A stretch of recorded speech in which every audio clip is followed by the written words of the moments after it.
Hey, I'm Scott Ian from Anthrax, and you're watching Death Curse Society.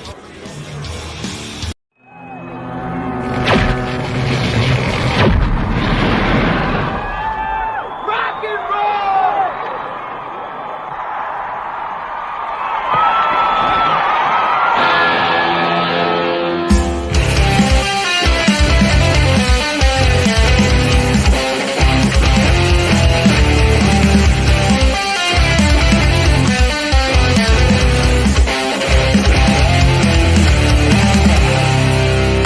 6 o'clock already, it was just in the middle of a dream.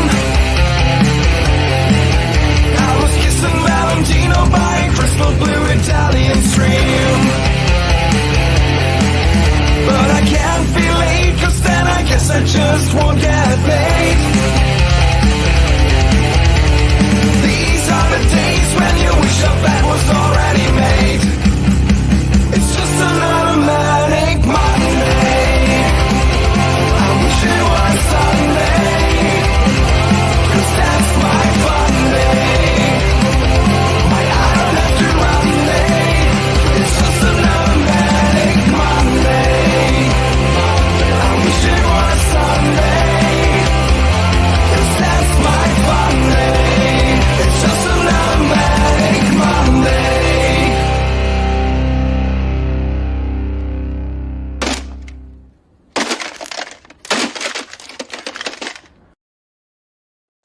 Woo!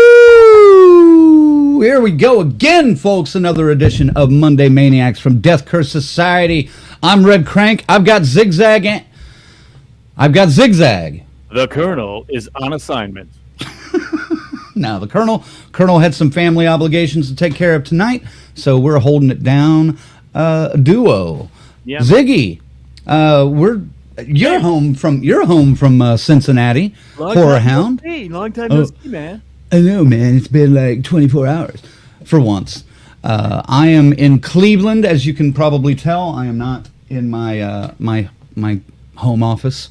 I just figured we had a sudden change of heart, and you just, maybe just said, hey, I'm going to be me, and this is me. I'm going to be a little more artsy fartsy. That's right. Yeah. That's exactly what you thought, wasn't it? No, as you can tell, this is not my background. Although I do love this drawing of the Oscar the Grouch back there. That's awesome. He's I love staring it. at me. Well, he's going to stare at you most of the night. I'm sorry. So, but yeah, I'm staying at my friend Kat and Dan's house in Cleveland for a couple days, and then heading back to Oklahoma tomorrow. So, how was your travels this weekend? There's a little bit of snag coming in to Cincinnati, but it wasn't too bad coming home. Sunday midday, evening, and stuff. So yeah, traffic was pretty cool and chill, and stopped at one point at some weird gas station. Got a big surprise. It was called a hunk of pizza, and it is pretty bad. Even by gas station standards. So. But it was cool because I was like kind of spacing out there for a while after, how it is, just straight through. But it wasn't bad at all. We got home. I got home and there was no power again. So there was that. Lovely. The wind that we experienced was also happening in Michigan, apparently, while we were there. So.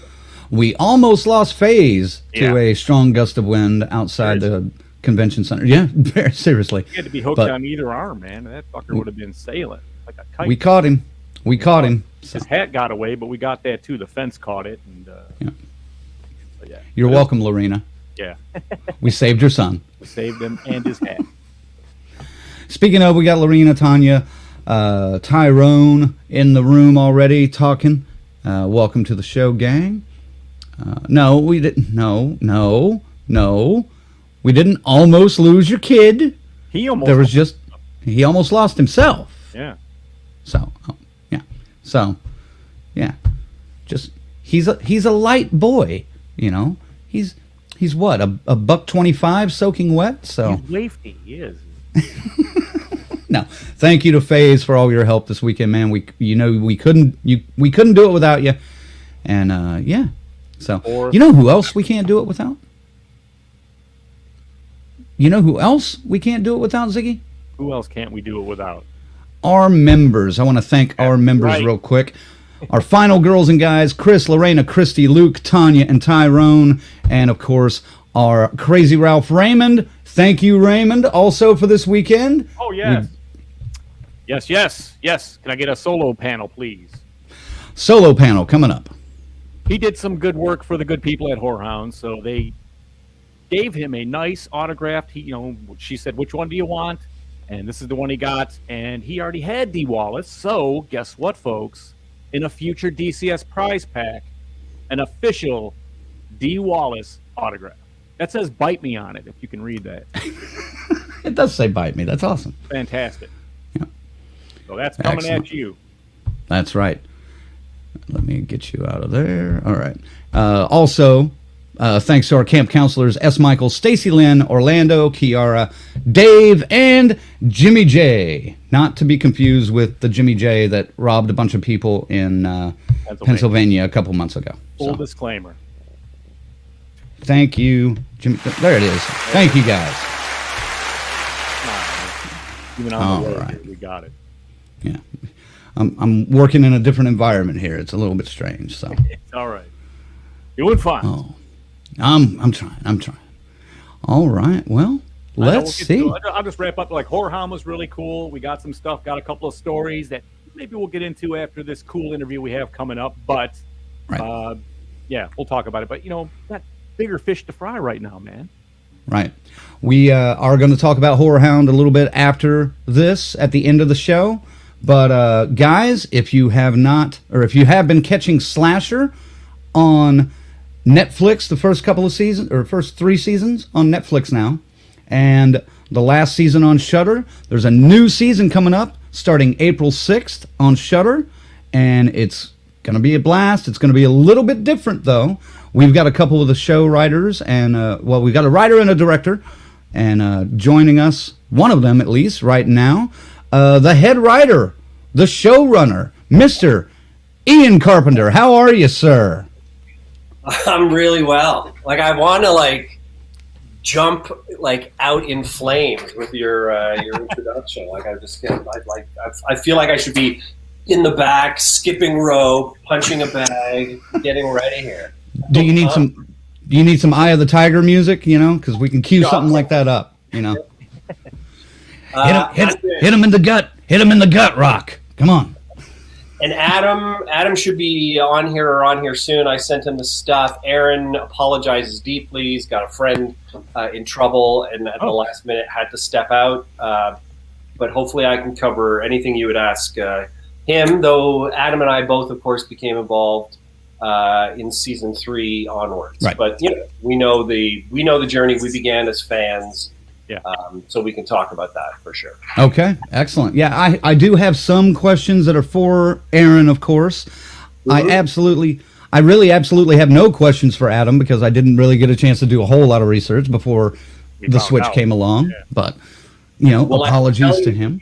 If you haven't, or maybe I should say it when he comes on so he can blush. But, Adam is also the director of Pyewacket and Backcountry, 2 of my favorite movies, especially Backcountry, and and I feel like we're so lucky on the show to have, for me, one of the best directors in horror direct. We're now at 24 episodes of TV, right?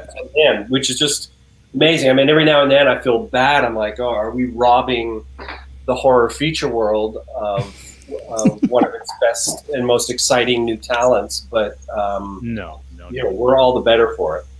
Yeah, this is like I said, I was kind of a Johnny come lately to the slasher, and but man, so we started going, and I was like, all right, I got through season 1, and I guess I have questions too, especially at being a gore hound and being extremely satisfied by season 1's effects, man. So I've got stuff about that, but then I was like, well, all right, I don't have time to get through everything. I'm going to have to try to look at some highlights. But then, man, I was like, after season 1 and all the twists and everything, I was like, I don't want to fuck this up. So I stopped after 1, man. But I'm on it. I will be binging this. If we didn't have a convention this last weekend, that would have been my weekend. Oh, good. Right. Good. Yeah. Well, I mean, you can't fuck it up, right? It's each season is separate. Yes. So you're good to jump around, however you see fit. Well, I was looking at some kills and stuff, and I was like, you know what? I don't want to know why this is happening. It looks heavy, so I'm coming. Yeah. I want to see it properly. I mean, that's if you're a gore hound. Oh yes. I don't know if people would disagree, but I feel like it ramps up. You're in for a treat. Yes, you're absolutely in for a treat. I do want to go ahead and bring him in because he is in the room now. But this is the director of all the episodes, I believe, of season 3 and season 4, and coming up season 5, Mr. Adam MacDonald. Welcome to Monday Maniacs, sir. Hey, how are you? How are you? Now, are you guys both up in Canada today, or where are you, Ian? I'm in Toronto. Where are you, Adam? Toronto. I'm in my bedroom in Toronto. Okay, so you're both in Toronto. I'm actually at a friend's house because I haven't left the Ohio area since the convention this weekend. I'm in Cleveland. Ziggy's in Detroit. So we're all over the place. I'm normally in Oklahoma, but we travel around a lot. Nice. Yeah. So good to see you, Adam. Good to see you, man. It's been a while. It's so funny, like we see each other more than we see our wives when we're doing the show for I don't know, 8 months or whatever it is. Yeah. And right. Then we barely see each other because we get busy with other things. So it's strange. Like I haven't seen him in so long. Yeah. Anyway, so thank you for hosting our get together, guys. Absolutely. Yeah, thanks for bringing me on late. Not the bridesmaid. I'll take it. Oh, no. Yeah. Like I was saying, I don't have a whole lot of questions for you yet, but I'm working on some in the back of my head. So. I think they'll apply though. I think you will have opinions on what he's got. He's got Of quite course. a list here. So yeah. Well, Adam, look, like, I'm admiring your wall back there. It's so funny. Just today, I was talking about that moment when she turns around after the card game in Evil Dead. I just was talking about. This artist is. He's so sick, man. And like when I saw that painting, it sold. I didn't get it, and That's a like painting. That's not a still blown up from the film. That's a painting. No, that's a painting. Yeah. Wow. Yeah, here, let me get my mic out of the way. The other way. Full The other screen. way. Yeah. Wow. Yeah, this is from. That's there. Oh wow. Oh, Yeah, wow. all 3 of those across the middle are paintings by a guy named Angelo Mariano. Correct. Angelo Mariano. Yes. Yes. That is so strange. I was just talking about that very moment today. Yeah. Yeah. And Anyway, sorry. it's okay, He- man. He sold it. It sold, and I was like, "Fuck! I didn't wait. I didn't pull the trigger fast enough, Yeah. And it was a week later. He's like, "Hey, man," he goes, "That guy that bought that, his wife said, no fucking way that's hanging in my house. You want it? I'll knock $100 off." I was like, "Ship it." Ship it. Oh, it is so well done. Yeah, he's Look him up, man. He's good. Zombie, and I've got 2 from a couple of Fulci movies, man, that are just even wetter and gorier. I So. love it. Well, I'm- the question was like, what horror moment changed my life or like scarred me and the gateway to horror? And Ian and I talk about Evil Dead all the time, and Nice. it's that moment. That's so cool. Yeah. We just met a bunch of the original Evil Dead cast in Lady. Cincinnati last weekend. So. Oh, wow. Yeah. Well, like, Yeah. yeah, because weren't they from Michigan? They shot some of it in Michigan. Right. And they went to Michigan State. Yeah, a couple of them. Yeah. Right. Well, Ian, you're more of an Evil Dead 2 guy or 1. I can't remember. Oh, me? Oh, him? Oh, Ian. Ian. Well, I grew up on 1 in a big way in high school. Like it was our Rocky Horror Picture Show. Like as a group, we would watch it, and everyone knew every line and would just sing it out. And you bring some new person in, and they'd watch you and go like, "What the hell is going on?" But then 2 came out, and it just rocked my world. Like I think that injection of comedy just did something. And then I did a PhD on comedic violence. Isn't that wild? And my Doctor. You PhD, can call him Doctor. yeah, please. My PhD is titled "Who's Laughing Now," which is his line as he chainsaws off his hand, Right. and he's sitting there yelling at it, "Who's laughing now?"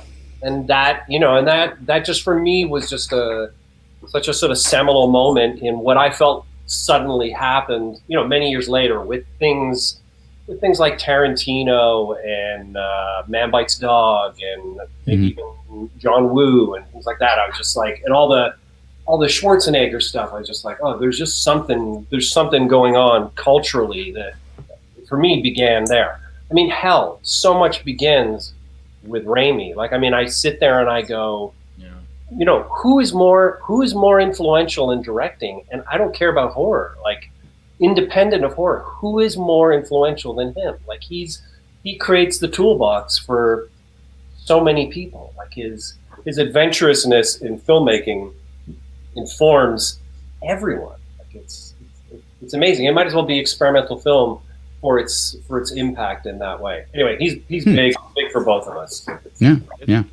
Raimi and Carpenter are on the same level for me because they've both done love stories, dramas, I mean, comedies, everything, you know, and it's great. I mean, Army of Darkness is a fucking Three Stooges movie. It could be, Great. Absolutely.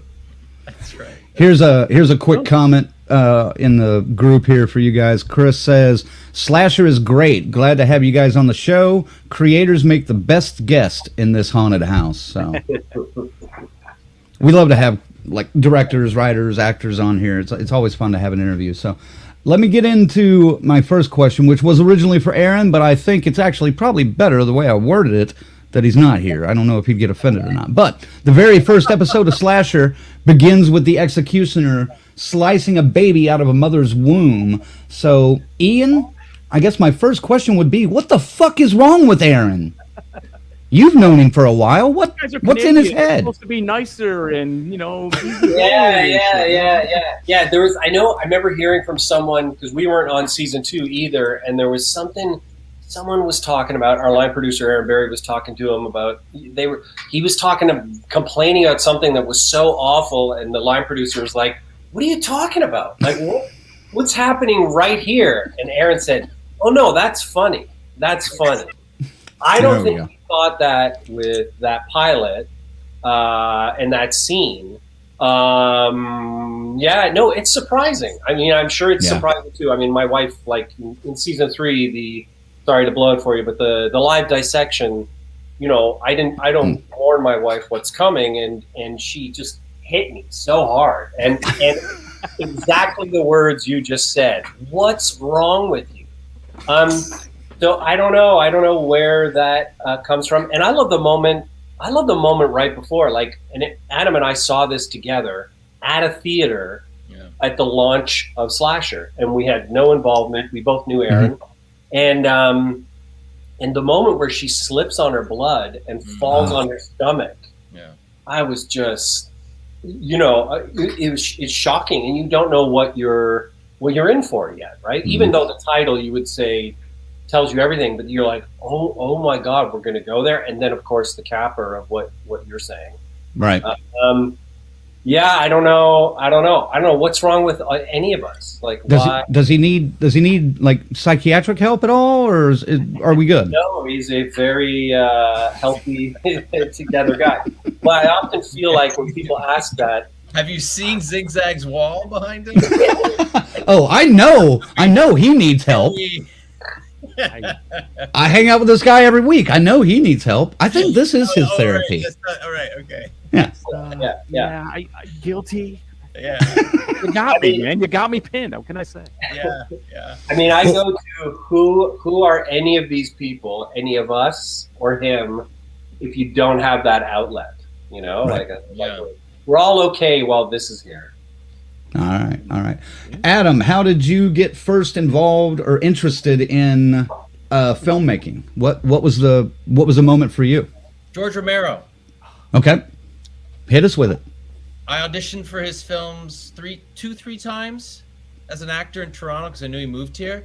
Didn't have a callback, never met him. I saw him leave the room, and I went in, and part of me kind of became an actor to work with in horror and stuff like that. I loved zombie movies and all that stuff, and George Romero was, you know, definitely someone I would, you know, do anything to work with. And I was doing less on horror. I never really get into horror, and I was just like, oh my God, he lives here. So I auditioned, and I remember I didn't get the part on the second time, and I thought I was good for it. I thought I did a good audition, and I walked out, I didn't get it. I was so like bummed, and I was just like, I'm gonna do my own movies now. I'm gonna try. I'm not getting them. I'm not doing it as an actor, you know. Like, so I was, you know, do them on my own. So I wrote a short zombie movie for Bravo Television. So they give you a grant. So I had to apply for the grant, and it was called Somber Zombie. Somber Zombie. That's what I was just looking up. You know, started everything in a way. I had like a great film director, Bruce McDonald, kind of give me a mentorship on that and everything. And then I made it, and then kind of got the bug, and I was like, oh my God, this is great. I loved it. I loved it. But then it took a while to transition, and I was acting still, and then I wrote scripts, and, you know, to be brutally honest, and Ian's here to vouch for this, then I was determined after 3 short films to do a feature. I wrote a script. It was shit. It was terrible. Was it that bad, Ian? It was really bad. It was actually, can I jump in, Adam? Sure. I'm only comfortable saying how bad it is because, like, it was terrible, and in ways that I could detail, where I was just like, oh my God. But the thing that blows my mind, and I hate this, and I tell this, like, I'm like, so that's what he made and wrote, and just so bad, which is okay with what I'm saying, because then the guy's next script was Backcountry. Yeah. And he's like, hey, can you come to the first reading? I'm like, yeah. And my words, this is his however many draft, but the first one that he shared with, I believe, with a public, I was like, oh, this is going to get made. Like, there was no doubt in my mind, and I wasn't delusional. I was in the business watching a million things die. I was like, this is going to happen. So he goes from that to, you know, one of the best horror movies of the last, you know, for me, 15 years. Nice. Anyway, but like, long story short, how this links up to slasher, which is interesting, is like my wife even hated that script. Like, it was one of those moments you're just like, wow, I need to like take a look at myself here. But I almost gave up, and then it was interesting. I almost gave up, but then I thought, you know, I'm not writing from my heart. I'm writing from my head. I was writing what I think I want to see and all that stuff. I wasn't writing from here, and I knew that was the difference. Mm-hmm. Okay. So I got that idea for like Open Water in the Woods, did some research. I just wrote from my heart, made an emotional story, and it resonated with me. And then my wife is my barometer, because she read that script, this Backcountry, and I was so nervous. And she told my other one was crap. This is a couple years later. She read it. She goes, "Oh my God, it's great." I couldn't believe it. And then Ian, nice. I trust Ian, and he looked at me. I remember the read through. He's like, "This, oh my God." And then when it got made, I felt like, you know, just like my one shot at doing it. So I want to make the best bear attack ever. But that's what led to Aaron Martin seeing Backcountry. And I didn't know it from a friend that, oh, he loved it. He loved it. I was like, really, Aaron? That's amazing. Oh my God. Because like right after Backcountry, we went to the premiere of Slasher, Ian and I, and we weren't jealous, but we were like, we looked at each other like, man, wouldn't it be, I would do anything to work on a show like this. And we was like, imagine we did it together. So it was like, wow, just in the stars or something. And then Aaron reached out for season 2, and that didn't work out. And then we did, I was doing Pyewacket, and then season 3 came, and you know, I'm very, you know, indebted to him for Slasher for sure. And that all stemmed from Backcountry. What's the average? After a bad script. What is the average number of drafts that you do yourself before you go, all right, here, this is good, I can hand it off to somebody? I feel it's never done. Never.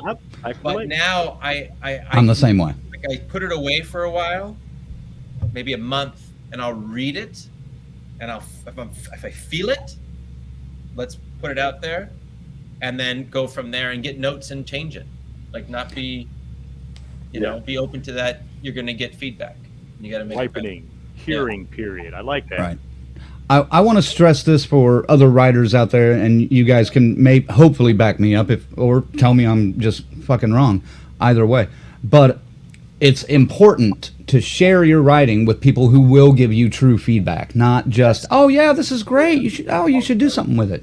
And that is very, very important. It sounds simple, but it's not. You need to find somebody like an Ian, who BK says, don't hold back, Ian. Tell him how shitty that script was. Sorry. You need those people, and that is, I've always found that very important. Yeah, you do. You know, like every now and then when I see like a short or something like that by someone who's like new, or not new, but actually it's more when it's someone who's established. But you know, someone who'd been in the business for a while, let's say 10 years, and then they decide to make a short in whatever way. When it's really bad, sometimes my first thought is, oh, your friends failed you. Because your friends should have been sitting there and saying, hold on, like maybe this needs a little bit more work. And they're the people that hopefully can reach you more than anyone else. But yeah, and when I get, you know, every now and then you're like, you know, you're mentoring people up here, like the business is full of mentorship in all directions. And every now and then someone will say to me, oh, you know, hey, if I've given them notes or something like that, I can give you notes sometime if you want. I'm like, oh yeah, sure. Here's this thing I'm working on. And if someone just, it's all love, which is, you know, really nice. I'm like, okay, well, that doesn't help me. Like it's, maybe I feel good for 5 minutes, but, you know, you need that trust too. Yeah. Where people might just be negative to be negative. It takes a while to filter that out. When you're like, they just want to shit on it. You can tell. Oh, it's the people that did something, no, good. And they never got anywhere, and they put it, you know, so they hate it. They didn't get it, so they don't want anyone else to get it. Exactly, and you can smell it through the years. You can smell it. So I have like maybe 5 people I trust. I really trust. Nice.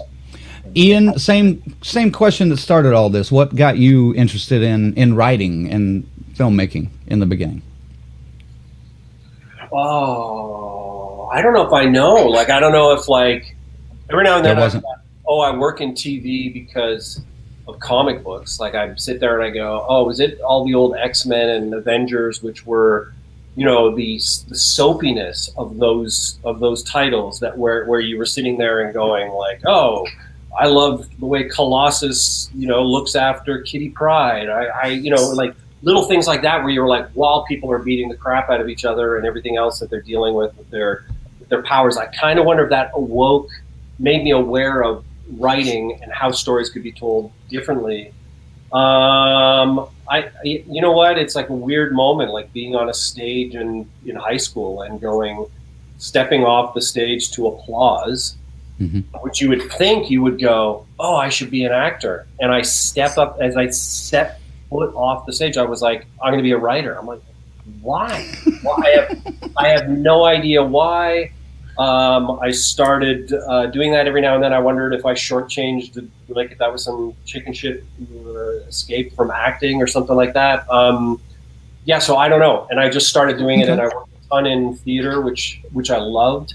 And it was amazing and instructive too. I mean, it was incredible to be able to sit in an audience of people that didn't know I'd made the show and buzz out with them, you know, while they were watching it. Sometimes people would talk to you and go like, oh my God, this is so crazy. And you're like, oh yeah, you know, like I love that. I mean, I feel that like just recently we had a cast and crew screening, and this Friday we're having a fan screening in Toronto. A Hollywood Suite, one of our networks, is putting it on.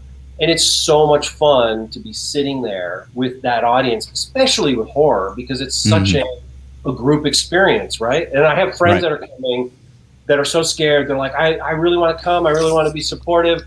I never go to horror. I never see horror. And I'm like, I think you're going to be shocked by how much you laugh and how much sometimes you laugh because, you know, everyone in your row just gasps and freaks out. And you're like, oh yeah, it's the roller coaster of it all. And, anyway, so, you know, whatever that instinct was, and then theater, and then jumping all the way to here.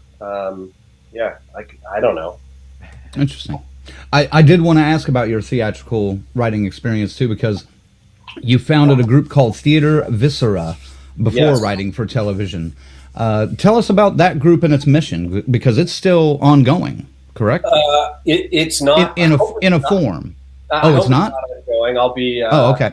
And someone needs to talk to me, but I formed that with 2 other people: Rebecca Pitcherack, John Delacourt. John Delacourt's a pretty active novelist now, and we were a sort of happening thing in Toronto where we were doing edgy. I mean, it's really funny when I think about the show we're doing right now, the content of what was happening on that stage. Like I remember I hadn't written it, I directed it, I think, a piece. We did this piece called Muscle Memory. It was all about things about the body. You know, how could that, couldn't relate more to something like slasher. And I remember we had a scene where a woman talked about her fantasy of severing her arms and why that would be better and how she would do it and all that kind of stuff.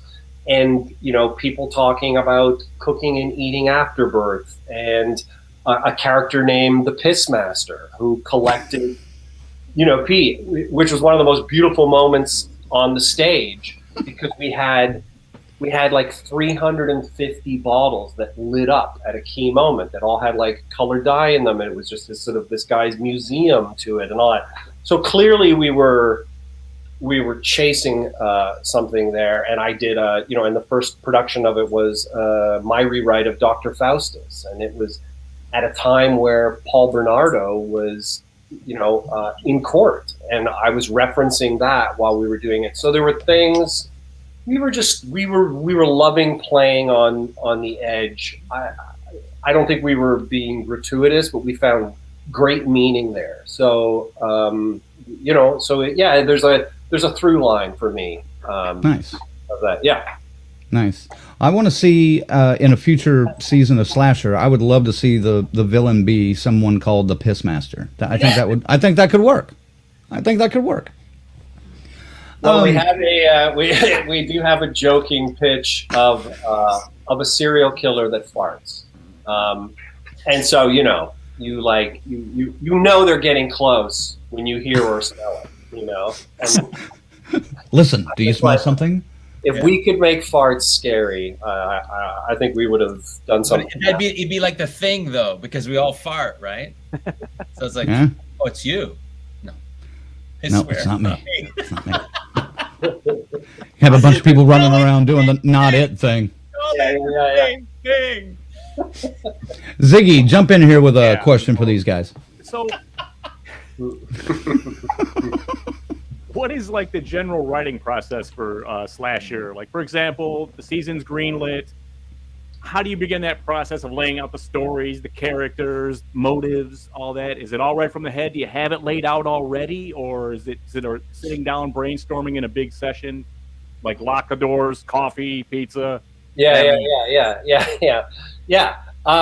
It is. I mean, even getting it greenlit, like the journey to maybe we were even pitching 3 things, and then they pick that, and there's great discussions of like, well, which do you prefer most and all that kind of stuff. No, then it's Aaron Martin and I.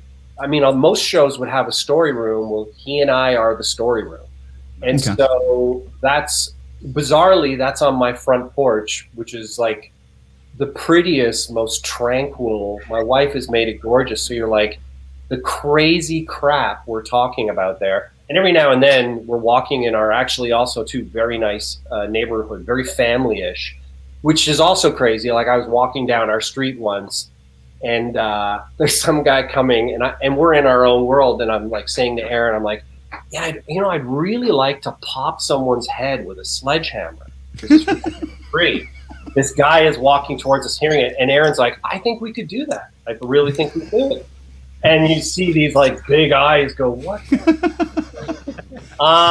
Police are going to be at your door in 10 minutes. Oh, yeah. So that's so we sit there in this beautiful setting, and we're chasing our big arc first. Sometimes I've heard fans ask, like, are you guys right away talking about, say, Paula Brancati? Paula has to be this. Paula, no, we're not. We do the characters first. We do our story. We do those characters. We flesh them out.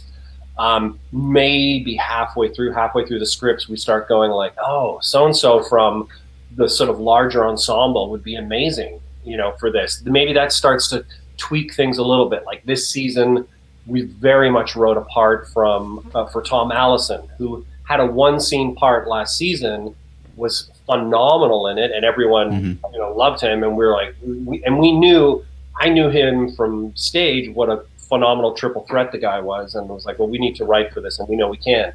But so you do that. We're very focused on that murder mystery, like how it's an enormous part of the show. So we're sort of working all that out, and then it, in a way that I wouldn't want to bore people with, but then it's just like, stages. It's just like, hey, here's a 1.5-page pitch about episode 1, and then 2 and 3 and 4 and 5, 5. And we're chasing the feedback you're talking about internally with Shaftesbury, then with our network. And he and I are writing those things together. It's like very much pass the baton, bang, bang, bang, bang, bang, bang, back and forth, trying to make each other laugh or freak out or whatever.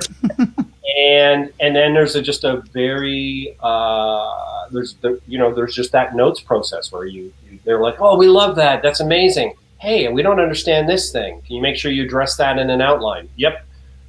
Outline to draft to multiple drafts and all that. And we're lucky, both networks we've been on when we were at Netflix, but also now, especially when we're at Shudder. Hey, you're at Shudder, you have fans that are, know horror. The only person I think would know horror more in my life would be Adam, and they can just talk about it endlessly, and they're super tuned into their audiences. Like that was a big thing when we jumped to them, and with season 4, there was a note that would come up now and then. They go, our audience is going to know, like right here, this thing, our audience for sure is going to know. And I don't think other audiences would. Yeah. Okay. So they're sort of hipping you to that, but they have enormous faith in what we're doing. So some people will talk about notes processes with other networks, big broadcasters, right? And it's a pounding, and people come through. These guys love what we're doing, and the stewardship is incredible. And I think the last 2 seasons have led to a maturing of the show in a way that's really exciting. Like this season feels different for us, and I think that's very much a result of working with those guys at Shudder, and just what we're all buzzing out on. Nice. That makes sense. Oh, yes. Absolutely. This season does seem to be quite a bit different. I want to get into that here in a second. Now, I have seen slasher referred to as Canadian Horror Story a couple of places, and it's an obvious reference to American Horror Story, which has a similar structure and uses many returning actors in different roles each season as you guys do. Mm-hmm. Do you like or dislike that comparison? Because, or is it just basically inevitable in times like this? Adam, I'll throw that on you. No, that's great. I'll take it. All right. That show did some great seasons. It's a really good show. So to be compared to that is pretty good. That's pretty good. I thought for a second, sometimes there's like a Canadian can be like, what am I thinking of, Ian? A pejorative? Like a little brother that could, not a slur, or maybe it is.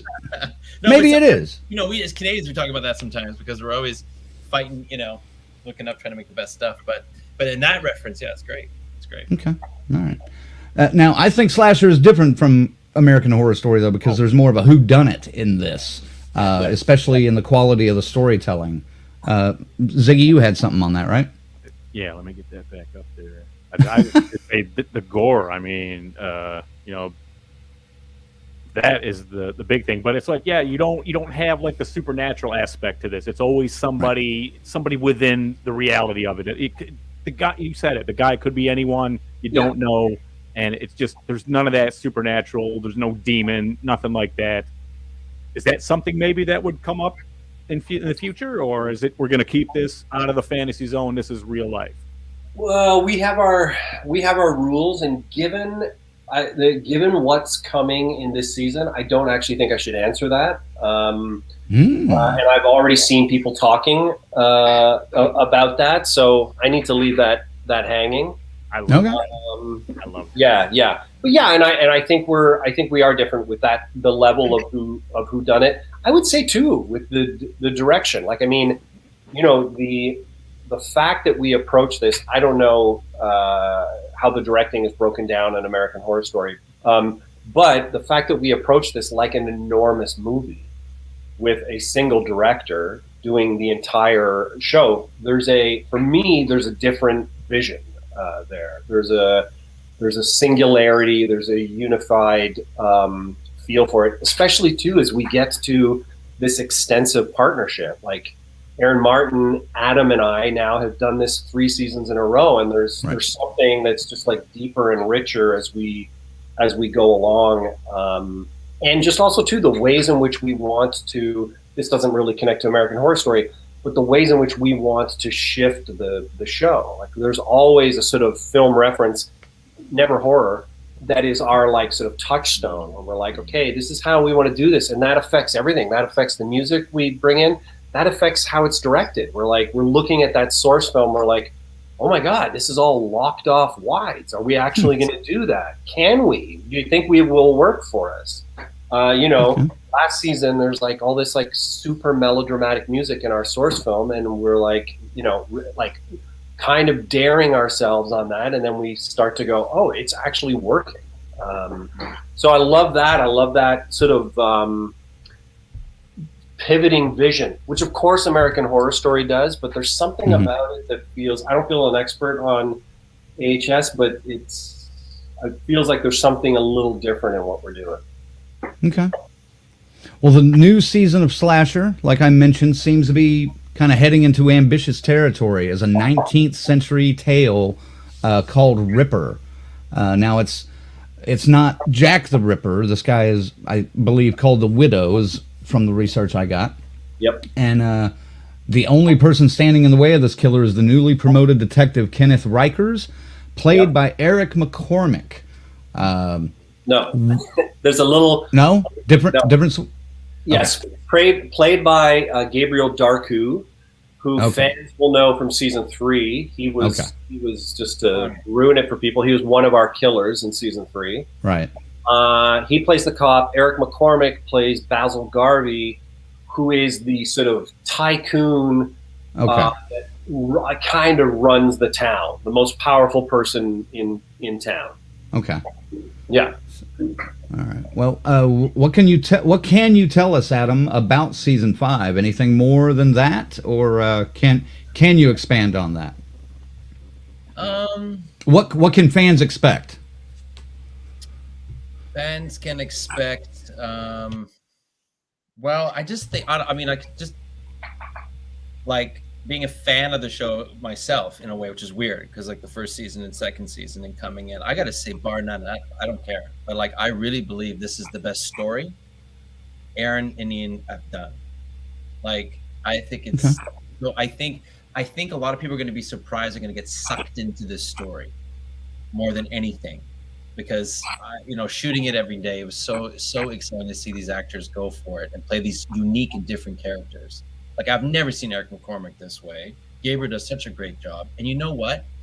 Like, there's, like you said with these films, there's touchstones. And in this one, what I think Aaron and Ian did in last season and this season, to really go for the combat in certain things and really explore that more, like the 3-way knife fight in season 4. Mm-hmm. And they expanded on this here too. And I'm a huge fan of Gareth Evans' work, right? Like the Raid and stuff like that. And we would look at his stuff a little bit. We try to make something unique. So it's so visceral, but it's gloomy. There's not that much. There's not a lot of tropes in the thing. That we get rid of those pretty quick in the first episode, like the London fog and all that stuff.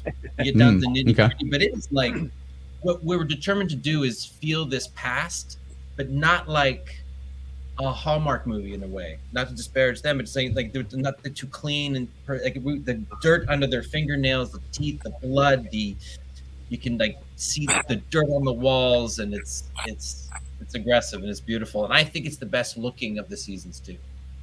Okay. Like, where did you shoot it? This one. We shot this in. What can I say? I guess. Go ahead, Ian. Scarborough. We shot it in a back lot that we were very lucky to get access to in Scarborough. Okay. And part of the big challenge was this was a back lot that had been used before, and it's so great that we have Adam and we have an incredible returning cinematographer, Scott McClellan. Hey, this can't look like anyone else who's used it. So that's really interesting. You know? Yeah, we Okay. really went for style on this one too. Yeah. And that's what's great about Scott, the DP, was like, you know, this is what I want. This is what it to look like. And he looks at it, he's like, yeah, let's do it. And sometimes he fulfilled it. You go in the room, he's like this, like, that's it. It's perfect. So this backlot was used as a previous 19th century London set? Okay, interesting. How difficult is it to prepare a set for a shoot, or your actors, your costumes for a shoot, that much of a period piece? Yeah. Very difficult. Yeah, That's a great question, because it's, sorry, but it's like you just see, you don't know how much time, and you guys would appreciate it because you would know, but most people just don't see what goes on behind the scenes, how much prep and how much work goes into this. That's why it works very well. Yes, sorry. And you know, we're suddenly now going like, oh, we have livestock. You know, Yeah. we got horses. We have a 400-pound pig. We have sheep. Oh, wow. You know, and you're like, which we haven't had in the seasons before. You know, we've had. I think the closest we came to that was we had a cat in season 3. So you're like, okay, well that changes the day. You know. Yeah. Wow. Nice. Well, I mean, even season 2, Guilty Party was kind of a period piece in the 80s, correct? Yeah. So, Yeah. so I mean, even the 80s, recreating that is difficult. Yeah. So I would assume going back a couple hundred more years is, 3 times as difficult. I mean, Yeah, for all the departments, it's a challenge, which is great too, because we got a ton of really skilled artists, working with us that are creating all that, and so it's just sort of, I mean, this is the fun thing about working on this show for everyone. The fact that we pivot every time is, it's like, okay, we all know how to work with each other very, very well, but oh man, there's a brand new challenge and all that. Yeah. And and that affects the writing, that affects the dialogue, and how do you want to situate that? That gets really interesting. I'm just gonna say goodnight to my son. I'll be right back. okay. What was it like working with Eric McCormick in this? It was amazing. I mean, like, people, as Adam said, you've never seen Eric play a part like this. Like, he is in person, and everyone says this kind of thing about people they're working with. So I don't know. Look in my eyes, and you can tell I'm not lying. But he is one of the most generous, nicest people. Who's he's passionate about what we all do.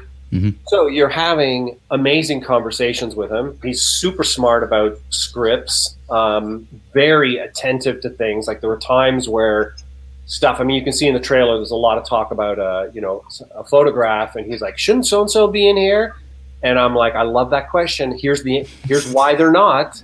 But I love that he's like, ooh, he's got the thing under a microscope. Anyway, so you have all this amazing time with him. And then he would do some scenes, and he is one of the most horrible characters we've ever had. So repellent and so ferocious. And, 30 seconds after going, wow, man, Eric, it's just such a pleasure to work with, you're like, oh, man, I don't even want to look at him. That's saying something, too, based on some of the characters in previous seasons. Yeah. I mean, the guy is a mega talent. And people are going to flip. It's... Adam, I don't know if you heard the start of that question, but what's it like working with Eric? Yes. Yeah, it was great, phenomenal. It's phenomenal because he was so on point. He knew what he was doing. He made my job easy, but he was inspired. That's what I loved about working with him. Because you go in, he's got to trust me. He's never worked with me before. We block the scene. He goes for it, but every take. It's funny. He's reminding me a bit of Missy Peregrine in Backcountry, where every take, every moment, all in, unforgiving. I'm here, bang, right there. And he'd listen. He wouldn't be, things would have to make sense. He'd always try my blocking, and it usually worked. He's like, great, done, and supported the whole process and was there to do his best work, wanted to do his, the best that he could bring. He was so good. Loved him. I can't say enough because I had no idea. You have no idea with those actors, right? Yeah. Right. It was amazing. Now, will we see some of the returning actors and actresses from previous seasons in new roles in this? And were they excited for the chance to work on a period piece so far different from previous seasons? Massively. We've never had, I mean, because this is set in a city, we've never had a cast this large. So I did sit there and count at one point, and there were 20 returning cast.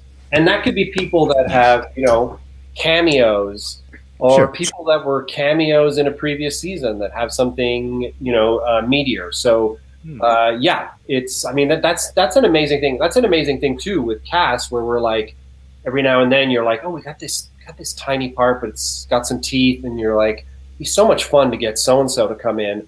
I don't think on another show you would necessarily reach out to someone who's used to playing massive parts and saying, hey, you want to walk on and do this thing? And they're like, oh, yes. Like, it's always yes.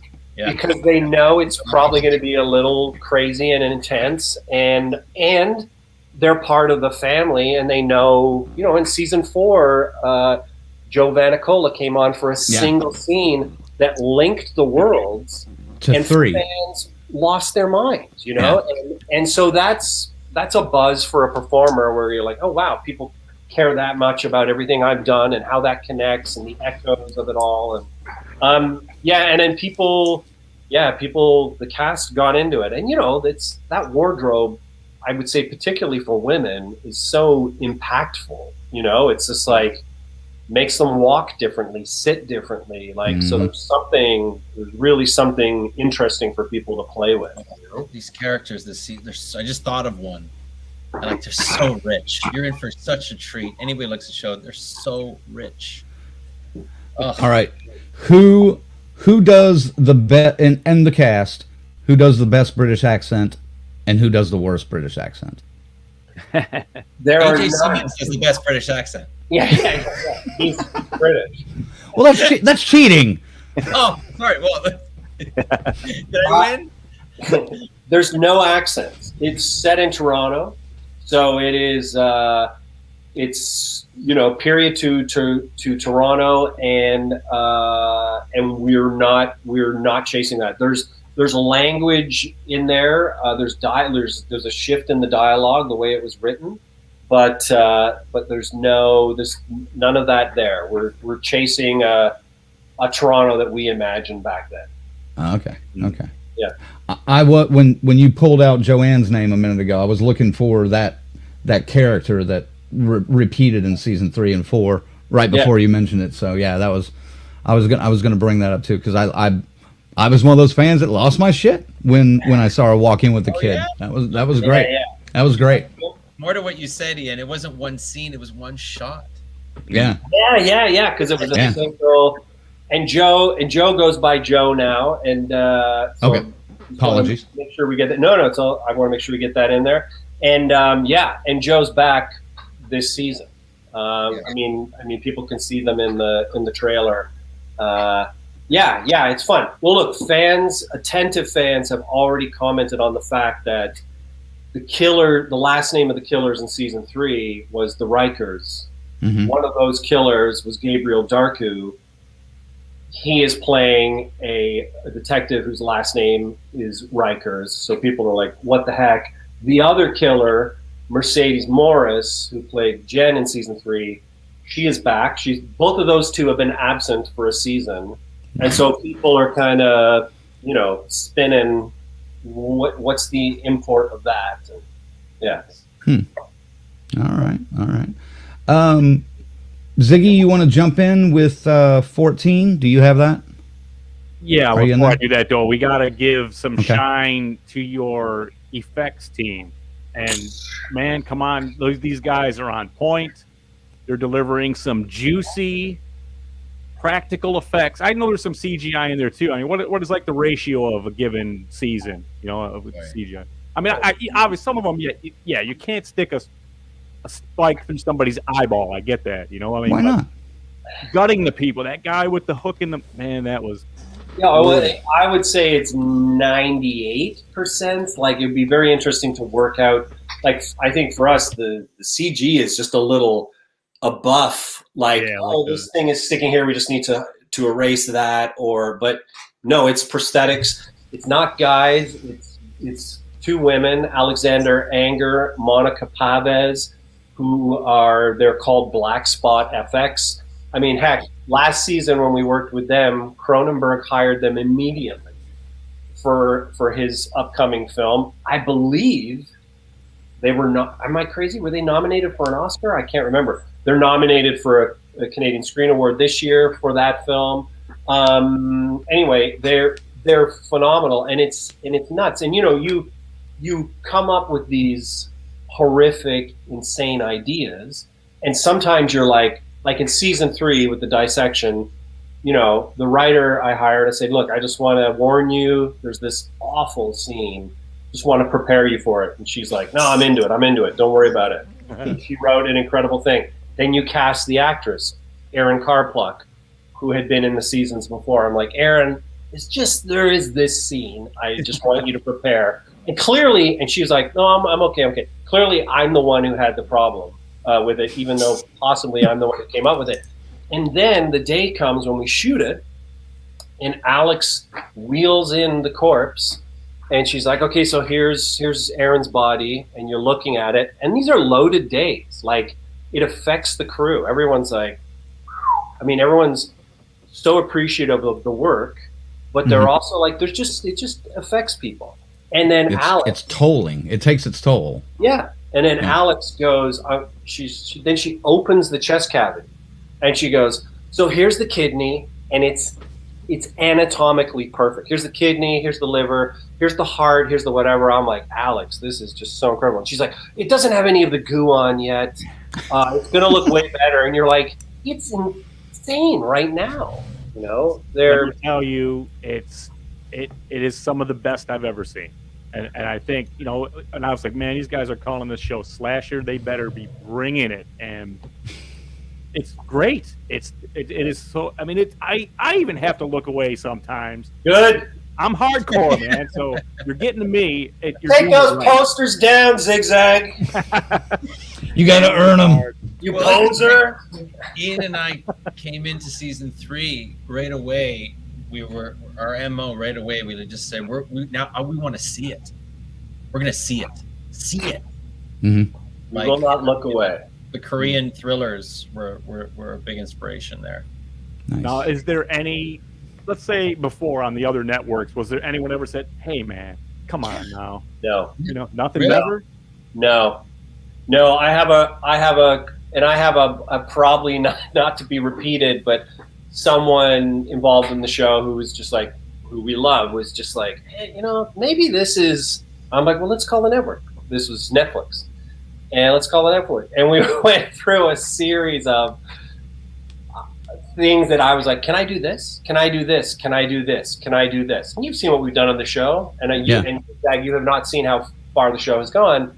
And every single time they were like, absolutely, absolutely, absolutely. Wow. And that's not to say like we're going to do that, but that's, also too, that will pivot, I think, like as we, like what's right for the season. And I think that flexes and changes, But Ian, I remember sometimes not the like development of it or the ideas of how far we could take some kill. You guys took some kills for the ideas, but when executed and cut together and put together, asked to be brought back a bit. Oh, were they? Too much. You told yeah. Too much. There's too much. It's too much.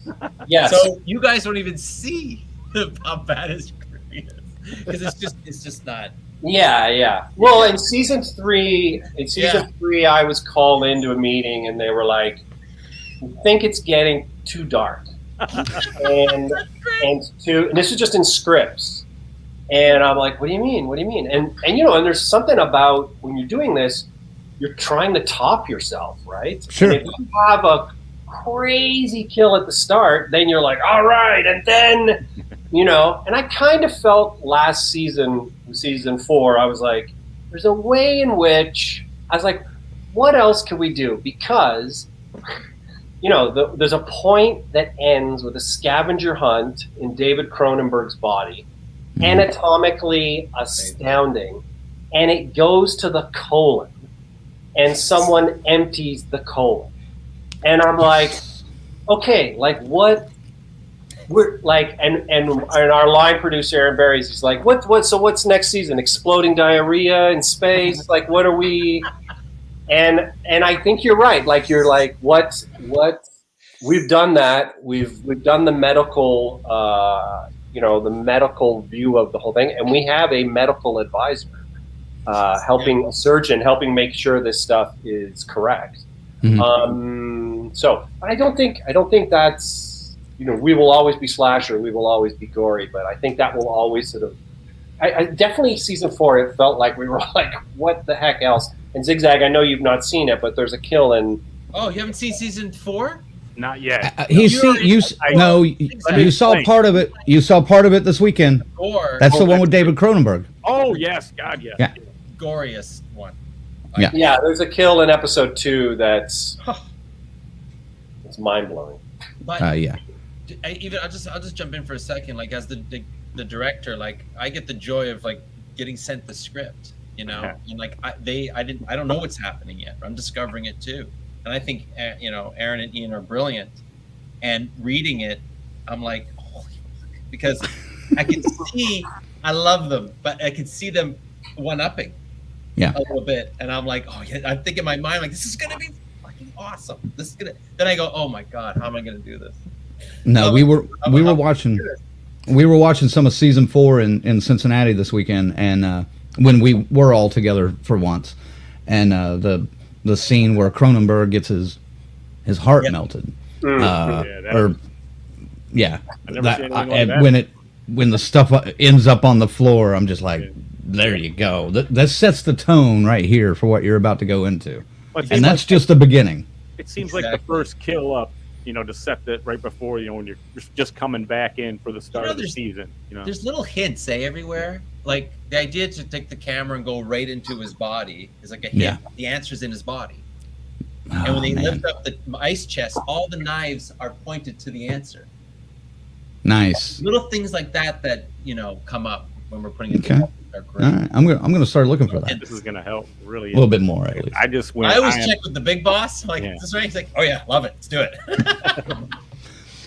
Well, let me ask you about that, because when you guys both came in season 3, Aaron, it seemed like, was stepping down as showrunner at that point. Now, granted, some of the stuff I've researched, I've gotten from obviously a shitty article from the past, the internet. Great. I've not heard anything wrong.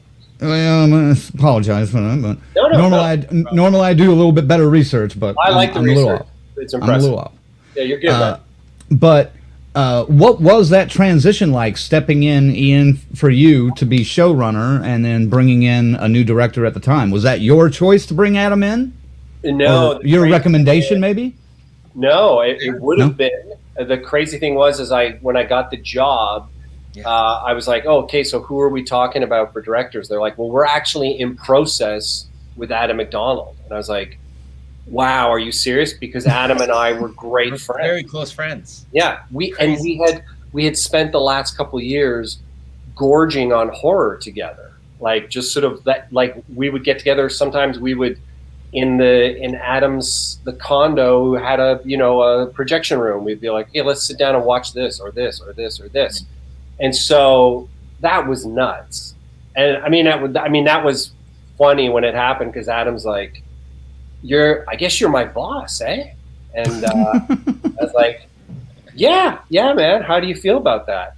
Well, I'll make it look good, man. I'll do my best. No, Aaron was a fan of Backcountry. That's what started it. And he came to Pyewacket at TIFF, and he was always sweet. And I worked with him as an actor on Being Erica. That's when we first met. He was a showrunner there, and always been a fan of his. And we went for coffees here and there, and always sweet, and like always try to see, like, if I can ever direct for you or whatever, or work with you in any facet. But he was looking at me for season 2.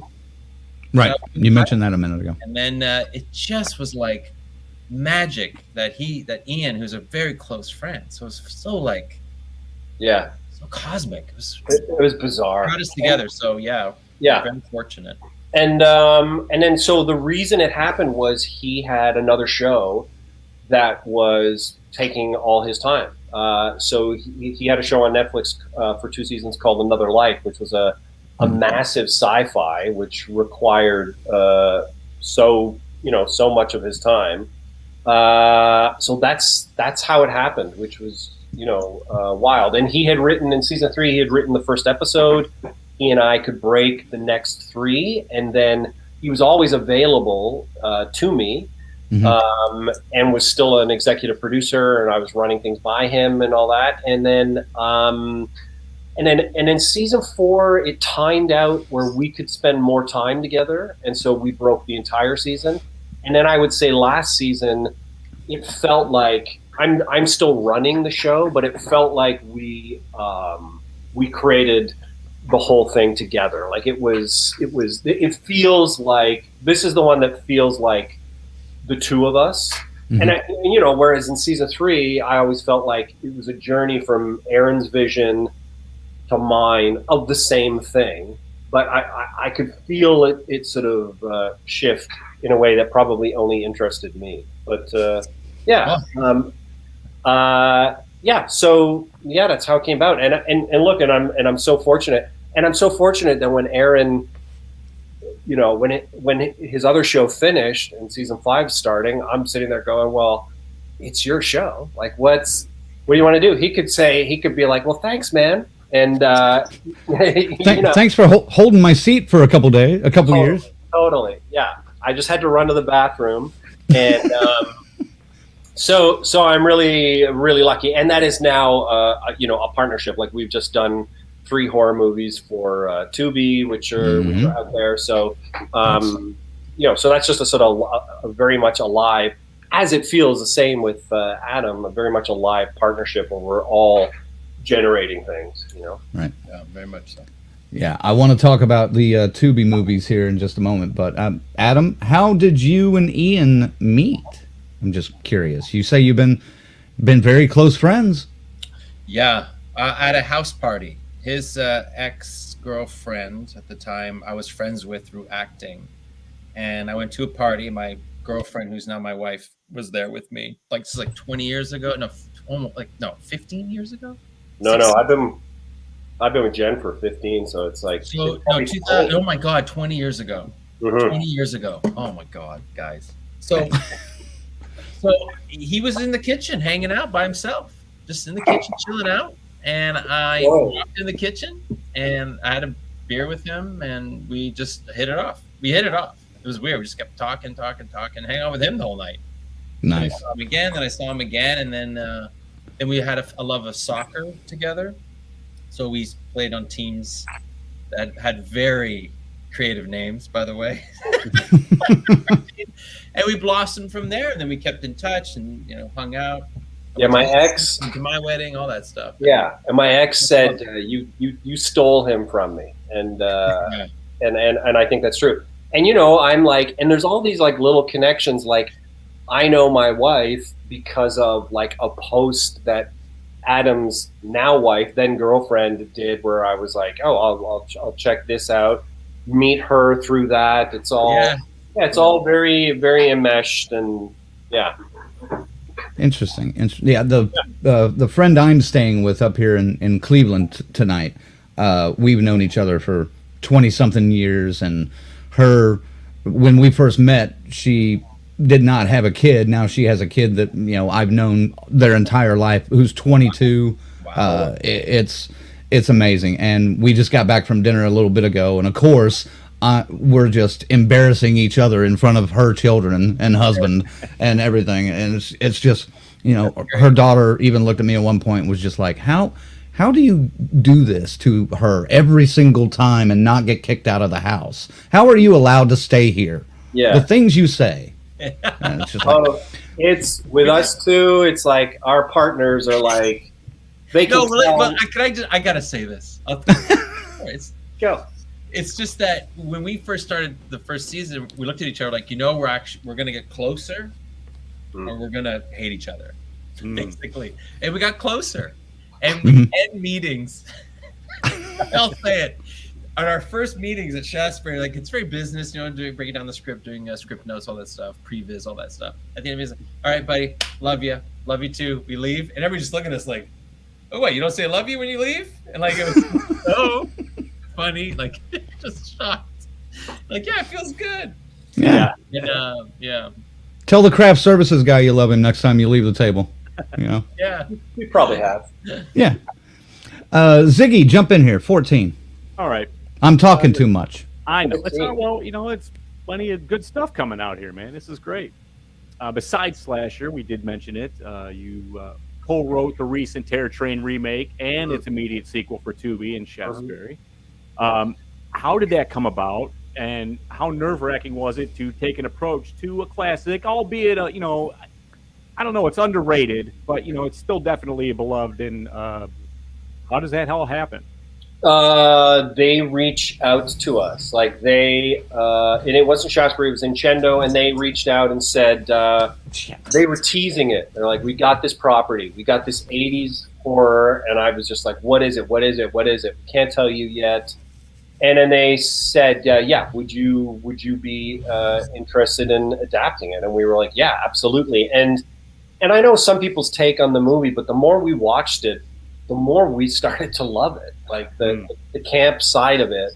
And so I felt like we could. I mean, the first one was, obviously really stuck to the model of that movie. So that's, in a weird way, easy to do, to sort of update it. But it was great fun for us to then spin out of it. And it's an interesting experience for us too, right? Because we don't have anything to do with the production of it.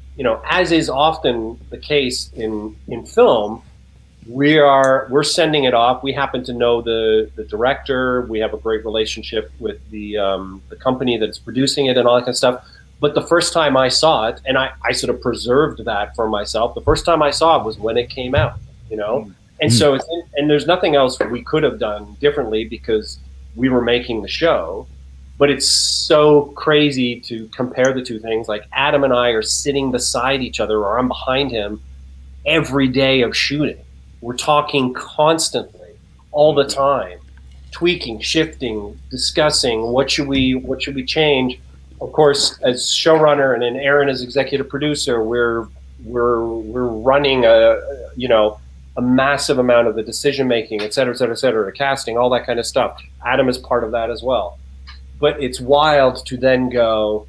I mean, we've got one that's coming out in 2 weeks, and we have called Marry Fuck Kill. Is that coming out now? Nice. Yeah. And I didn't know it was so like upcoming. I thought it was a few months still down the road. But it's really close.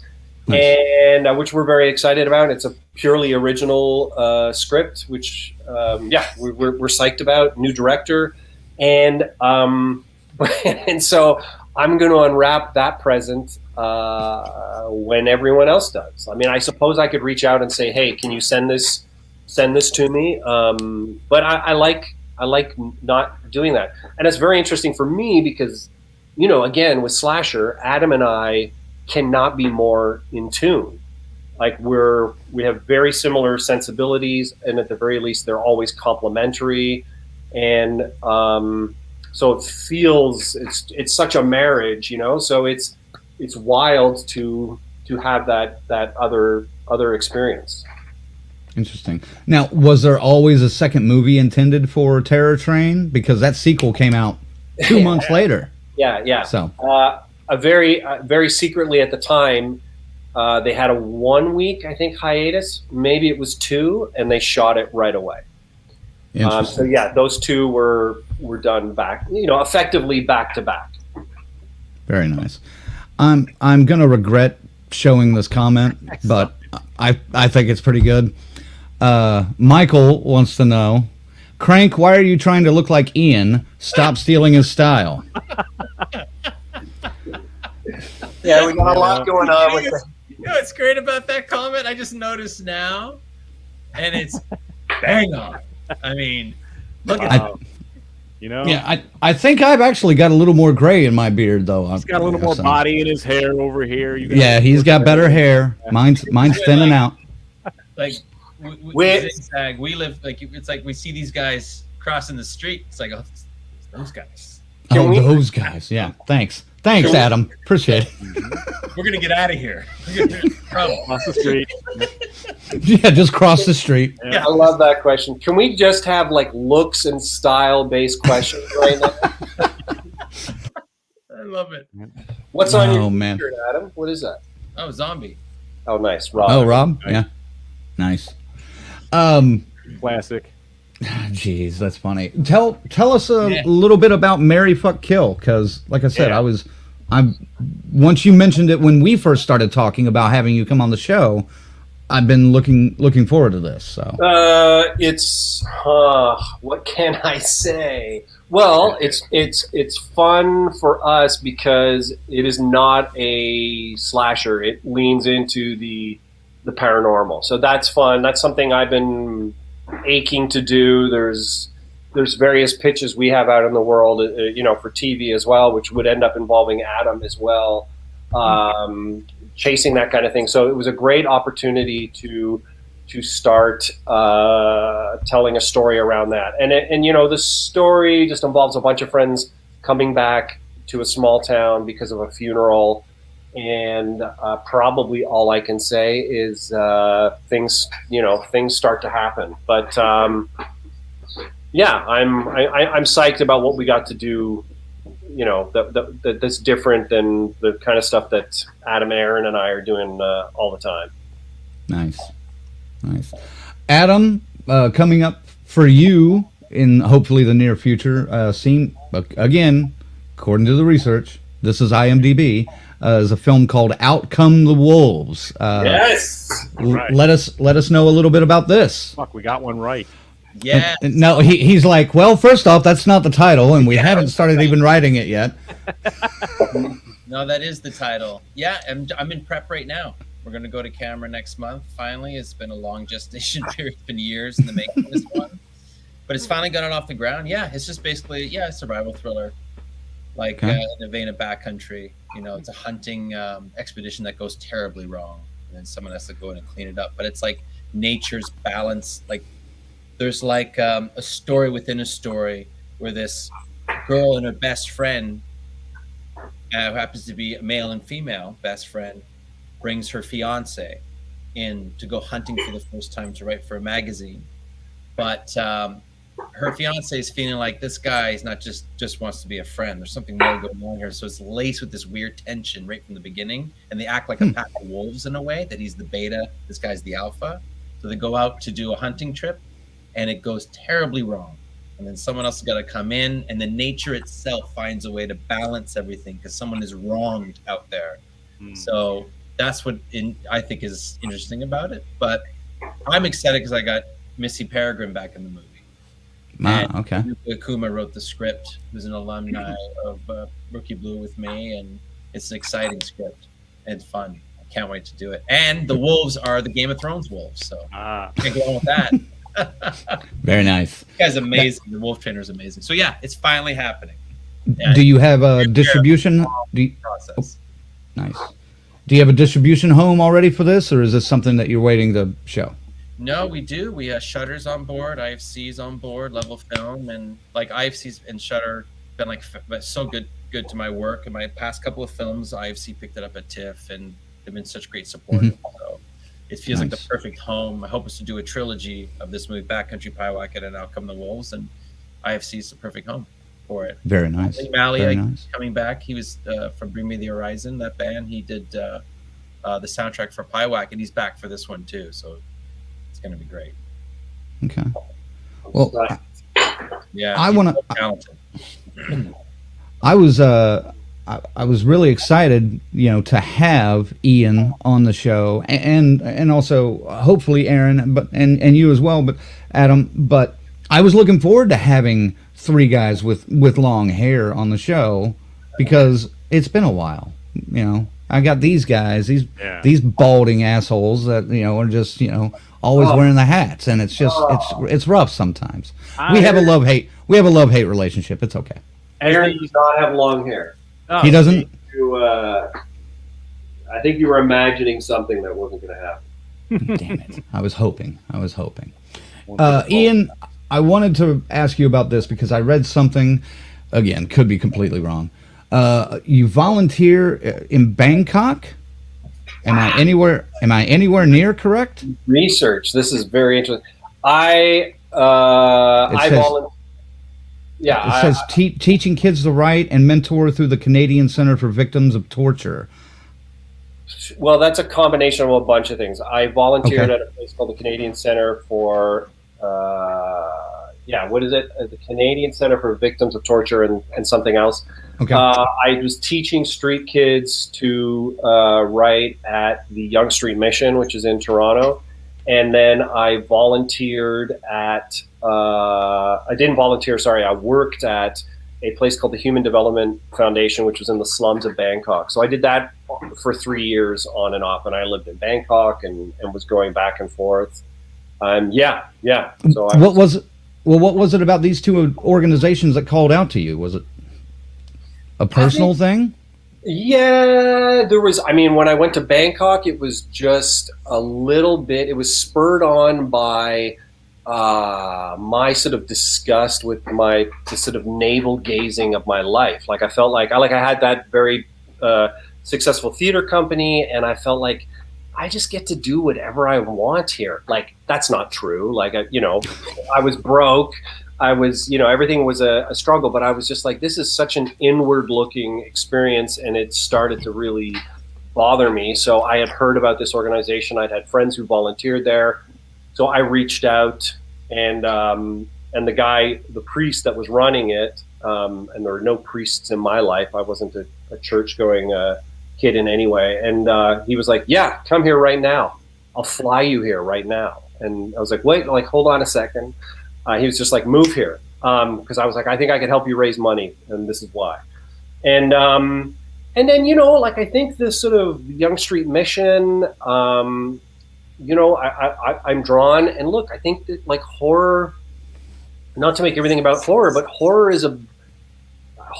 is looking at the margins, the edge, the liminal, the extreme, the stuff that other people don't look at. So it makes sense to me. This was not what was in my head, but it makes sense to me that just in the way that I would say horror audiences are some of the most sort of welcoming of people, of variance and diversity of people and experiences.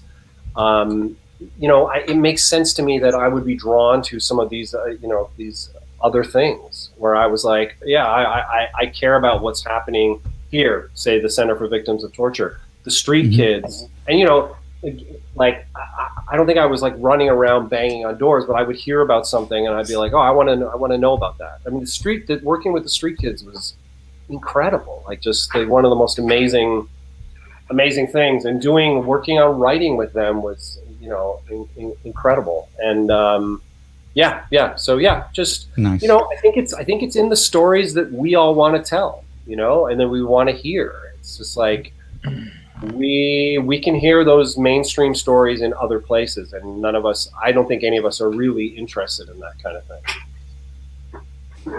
Wow. All right.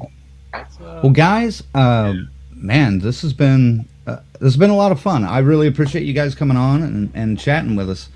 Slumming it. I am, yeah, I am really looking forward to the 5th season of Slasher, The Ripper, coming out on Shudder April 6th, and you can catch previous seasons. The 4th season you can catch on Shudder.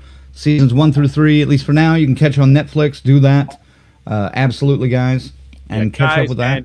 Let me personally just thank you for bringing hardcore gore to the almost mainstream. I mean, can't thank you enough. You guys are on the forefront of it, and I absolutely thank you. Just thank you. Thank you, because we worked really hard to do it. Yeah. So we appreciate that. It means a lot. Yeah. Anything else down the pike that you guys want to talk about or promote before? Well, let me just add that the Canadian network for folks, because there's a big Canadian following for the show, is Hollywood Suite. So that's where it lives. Season 4 and the upcoming season 5. same dates. So it'll be there for people. All right, Dave, if you're listening and watching, that's where you need to watch that because he's our Canadian viewer.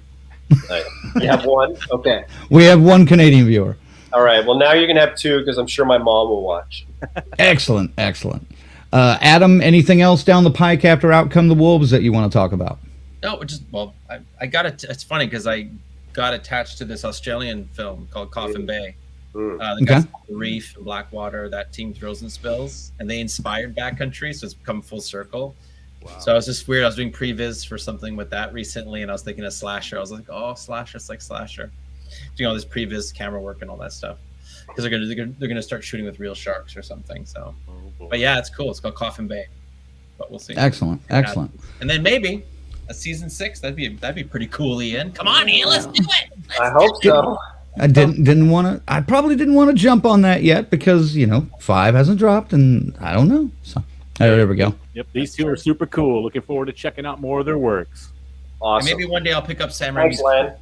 I never pick up his call. Maybe I'll pick it up this time. Yeah, Sam Raimi's calling. Oh. You guys are awesome. I appreciate it. It's so great. Yeah. People Yeah. Man. Thank you guys, and we hope to have you on again. Let us know when season 6 is coming out, or Marry Fuck Kill 2, or Out Come the Wolves 3, and we'll chat. We'll chat again. Thank you, Thank you, guys. Right on. All right. Have a good night. Have a good night, guys. Bye. Fuck yeah, man. All right. Wow. Good Guys, Slasher coming back to Shudder on April 6th. Go and check it out. It's dude, I love this show. I really do. I'm not just saying that because they were just here. No, and that's the thing. I was gonna go. All right. Obviously I can't get 5 seasons in before we get on here with all our fucking schedules the last couple of fucking weeks. So there was no way. So I was like, I'm gonna just skim through it, and then I don't want to do that. I'm serious. I mean, it's how often do you get this kind of quality blood and guts in a pretty fucking good story wrapped around it, and then it's going to be different every season. I'm in, man. I don't want to fuck it up. I want to enjoy it season by episode by episode. So. Right. It's a fun show. It's different. It even though it gets compared to American Horror Story, I think it's got a different tone to it. Absolutely, in some ways. And yeah, I don't know. Faye says, "Love the creator guest." Yeah, absolutely. Says it was fewer comments, but a great interview from you two. Thank you, Faze. Well, that guy had a lot to say too, though. So I mean, we like to let them go when they're talking. Most of the time, yeah. Tarek says never watched Slasher. They didn't do season 1 though, did they? These two or 2. These particular 2 did not do season 1 or 2. They jumped in season 3. The original plan was Aaron Martin, the creator, to be on the show. But he couldn't make it last minute, as was mentioned at the beginning of the show. Yeah. So. I mean, it's all right. I mean, obviously they're tight and stuff, and they. Oh yeah. There's Peter with there. Oh, what's up, boys? What's up, Peter? So. Okay, and Tarek says, "Okay, they were season 3 and on. I'm gonna watch that first." All right. Well, it looks like we got a little. Like you said, they're all different. I mean, so you can start where you want, and it doesn't matter. Yeah, it really doesn't matter. I mean, 3 has, like he mentioned, has one character that returns in season 4, but it's such a small role. If you blink, you're right. kind of gonna miss it. So. And there it goes. Did you see that? Uh-oh. You guys got stuff. Yeah, there it was. What have you heard, Peter? What have you heard? I gave him a little outline of what was going on. Oh, you talked to him? I just asked. Oh, okay. I know he had worked. Dude, I thought he heard something. You had me like sitting here like, fuck. No. I know he dealt with some of those people, and I just said, "Hey, what's your opinion on so and so?" That's all I said. I mean, I can tell it. It ain't that big a deal. Nothing. Well, let's not get into that yet. Let's talk about the positives of HorrorHound Weekend in Cincinnati. But just as a teaser, the Billy Zane saga continues. Dun dun dun. All right. Ziggy, what did you happen to get? What was your favorite get from the con besides the one you're wearing? Well, yeah, just the shirt. I know if BK's still here, he'll dig this one, man. As you can see, it says Flash Gordon, which I wish it didn't say Gordon on it, but it says Flash. Say when you fucking say Flash like that. You have to. I saw the shirt, I just went, fuck. Already spent like $200 this weekend. Shit. And I had to go back. Sunday was the last thing I did before we left HorrorHound was buy this shirt. But it was great, man. As you saw, we got to talk to a bunch of people. I'm trying to work the phones here for the ladies of the Evil Dead to get them to Motor City Nightmares per their request. I just said, Yes. Tommy, if you somehow see this, Motor City Nightmares, Tommy, the woman in charge, the head honcho, the King Cheese, they definitely want to come. Just reach out to them. They just don't know who to do what. I was a fucking fan. I don't know. I just Did you give him Tommy's number? I don't have her number. Oh. I went to Facebook and I had that direct thing where we were talking about Gotcha. You know what I'm saying, with all that shit before. And I just said, hey, look, they're looking to come to Detroit. You got Ash already? What the hell? Let's do this. It'll be a great get. And I don't know. They haven't responded. They saw it, and that's all I got to say about it. But anyway, they were great. They were really cool. Talking to them, like it's been 23 years since we got to see them. I got to see them at it was Motor City Comic Con, whatever, in 2021 or 2001. Oh, jeez. Yeah. You old bastard. I'm old. But, Hey, what? Oh, yeah. Go ahead. Yeah. What's your get? Mr. Scott Ian for a bit when he was there, and cool motherfucker. And you saw the ID if you tuned into the show early. I'm not going to play it again because we'll probably get thrown off the air. But yeah, we got the book there. It's Among the Living, the graphic novel autograph. Let me get you full. And what this is, there you go. Like 20-something artists here, 20 whatever, it all wrote an individual story and graphic novel for each song from 1987's Among the Living. Is it 87? Very cool. I think it's 87. Yeah, but it's show a layout, sample layout. Fuck, I keep turning right to the. There we go. That's chapter. That's from the Indians layout. So it's like it's like a comic book. It's all detailed, but there's some heinous shit in here too. Let me try to find something gross. Oh, there's a cool one. ADI, the horror of it all. You know what I mean? So every story has its own song, and right. I haven't really read it yet, and who knows? I may read it, and it could be autographed by Scott Ian. Yes, Scott Ian was there, and I'll autograph it to Zigzag, and from Zigzag to whoever, I'll autograph it for you, and we'll give it away as a prize. If you don't like it, right? I want to read it first though, and see if it's worth keeping. Yeah, Tarek says Scott Ian was there. Holy crap, that book is nice. Scott Ian's the coolest, and the idea is, a narrative graphic novel. He had like his brand new book there too, and I was kind of like, "Fuck!" I read about that Among the Living. I love the record Among the Living, and I just went, "All right, fuck it, man." I kind of went under the pressure, and like it sucked. We got an ID. Like FaZe went. He picked up a book for his mom. Sorry if I'm spoiling the surprise. I think. Fuck, man. Lorena just said, "You're killing me with this anthrax stuff." Oh, he told me. FaZe says, "Oh, you just wait." No, he didn't tell her, but you sure as fuck just did. Way to go! Way to go! Christmas, Merry Christmas, Merry Christmas. That's how we do it here. Jesus, we can't even. Sorry. Hold on. Here's Ziggy ruining Christmas for Lorena. Thought we were going to get through the whole night without doing one of these. Hey, fuck you, buddy.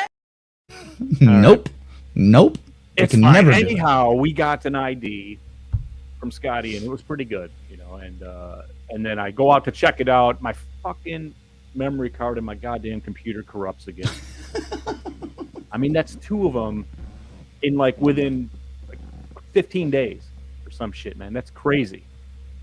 So I went back up to him and said, "Hey, man, we did that ID." Fuck, we gave him a shirt, so hopefully he shows up wearing that somewhere. That'd be cool. But then he's like, "Let's do it again." So we did another one, and the second one was way better. So at least it worked out. But, it was fun. I mean, it was a low-key HorrorHound. There wasn't much. There wasn't a lot to get. Man, I'll tell you the panels that we did get. We got Terrifier 2 with three Most cast of the cast, members. yeah. Yeah, 3 cast members. Well, Jenna Cannell, Elliot Just one. Fulham, Leah Vosi, David Howard Thornton, and Damian Leone. We Right. got that one. And then we got the one and only Bruce Campbell, which Yeah. I wouldn't even call that a panel. That was Yeah. just him riffing and answering ripped. questions. It was Q&A, and he was his normal rude Bruce Campbell self with like backhanded compliments and shit. So it was quite funny. We'll put up a couple of teasers pretty soon. You're gonna have to dial into our TikTok page to see some of this stuff. I know you all got it, so go ahead and like at Death Curse Society on TikTok right now, because you're not gonna want to miss some of this stuff. The panel's coming your way, but we're fucking slow. It takes us time. We're old to edit this shit now, so you want to see it right away. It'll probably be there tomorrow. Some of it. I got to drive for 16 hours here in the next 2 days. So Yeah. Yeah, and speaking of TikTok, I want to throw a special shout out. While you're on TikTok following us, also head on over to our buddy Christian at Sloppy Horror Podcast.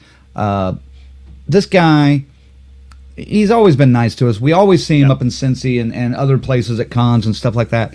Always been a longtime friend of the show. Tips, and he always did... tips, how to improve things, how to Right. fix something, get some more eyes on us.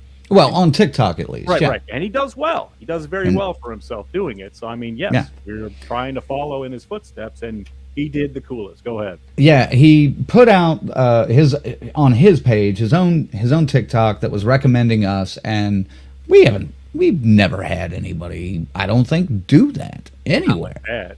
Not like that. And that was just very sweet, man. And we ended up getting like 50 followers in the last couple days. So Doubled and stuff what we had.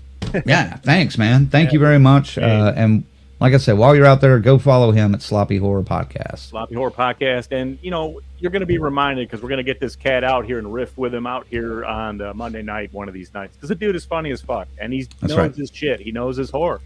And he's just a great cat. I just want to say thanks to Christian. That was the coolest. It was fucking awesome hanging out with you at the VIP party. And Yeah. it was great, man. Just sat around.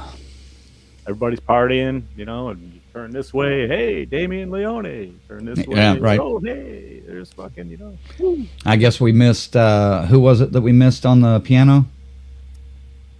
I don't know who was on it. I didn't hear that. Somebody showed up on the piano at like 1:30 playing tunes. We were already gone. by then. Raymond was talking to us about it. We split about one. We must have just missed him. I can't remember who it was, but let me hit a couple contacts here or comments here. Peter says, FYI, Ari called and told me to tell Red that his life is great. That's all. Jesus Christ. Yeah, man, we're just burning the whole fucking thing down. Actually, okay, here we go. Charles says, hey guys, sorry I haven't been around. Lots going on here. Been traveling a lot, and I lost my father-in-law back in February. Sorry to hear that, Charles. Yeah, our thoughts go out to you on that, man. I've been keeping my eyes on you guys once in a while, so I haven't forgotten about you. Great job, guys. Thanks, Charles. Yeah, man. And I saw that your book sequel for Ghost is coming hopefully in summer, so let us know about that, man. Well, yeah, we'll definitely pick it up and review it again, just like we did the first one, man. And it's good read if you're liking those kind of, it's vigilante, but it's done in a nice, slick way. Right. Very cool. Right. Bronson had a question. Thank you for watching, by the way, Bronson. He says, I know you interviewed Mark Price for the 1986 heavy metal horror movie Trick or Treat. Have you ever interviewed Gene Simmons or Ozzy Osbourne before? No, can't say that I have. I don't think those guys would want to fuck with us. I mean, yeah, we're still on the way up to that tier. We're on our way though. Who knows? Well, maybe when they're on the way down after they retire and stuff here, or they don't before they die, we'll Right. catch one of those guys. right. Yeah, we do a lot of interviews though, but they're mostly up and comers. We did interview Tom McLaughlin a few weeks ago. If you're interested in that, he director of Friday the 13th Part 6, One Dark Night, Stephen King, Sometimes They Come Back, tons of TV credits. If you're interested in that, check that out a few weeks ago. Who's another big one we've had? Adam Marcus, David Howard Thornton, we've had several. So go through the backlogs and enjoy yourself, if you will. Nathan Basil. Nathan Basil. There's another one. All right, my haul. I can't. I'm not really gonna. Well, I may show the shirts. I don't know. My haul. One of my main things. I got the Terrifier figure right here too, but I can't. It's like I got it pinned in so good, I can't get it off. So you can't show it. There you go. There you go. Here, let me try this. Oh God. Let me try. This is a bad idea, dude. Yep. There's my hand. Oh jeez. Oh jeez. Right there. You're giving me vertigo. Yep. It's right there. Well. There it is. Yeah. And actually, you can put cold water on it, and it gets bloody. Yeah, that's pretty close to where I was. Yeah, let's not do that Let's again. not do that again. Of course, the cord is under my pedestal, so I couldn't get it the full 6 feet. Sorry. Got to have it off there. It's like, I also had Scott Ian autograph. It's like him painted like Kiss, all 4 of the Kiss members, and he signed that too. So I'm saying I didn't think he was going to sign the book. I was thinking, fuck, I'll give that away. Uh-oh. Colonel says, "Don't break your machine." Don't break the machine. Tarek says, "Temporarily in Blair Witchovision." Yeah. What the fuck is that? Yeah. Well, all right. One of the people that was there that I was looking forward to meeting. You guys know my love for Twin Peaks, and this was. Hold on, let me mute Ziggy. Just kick him off the show, maybe. I don't know.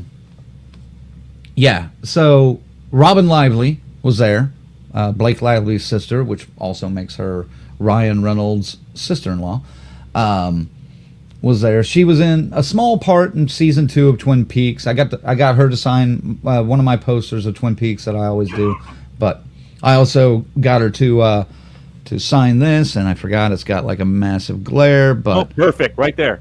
That's her character from Twin Peaks back in the day. I'm pretty excited about that. She's just as beautiful and sweet as she could be.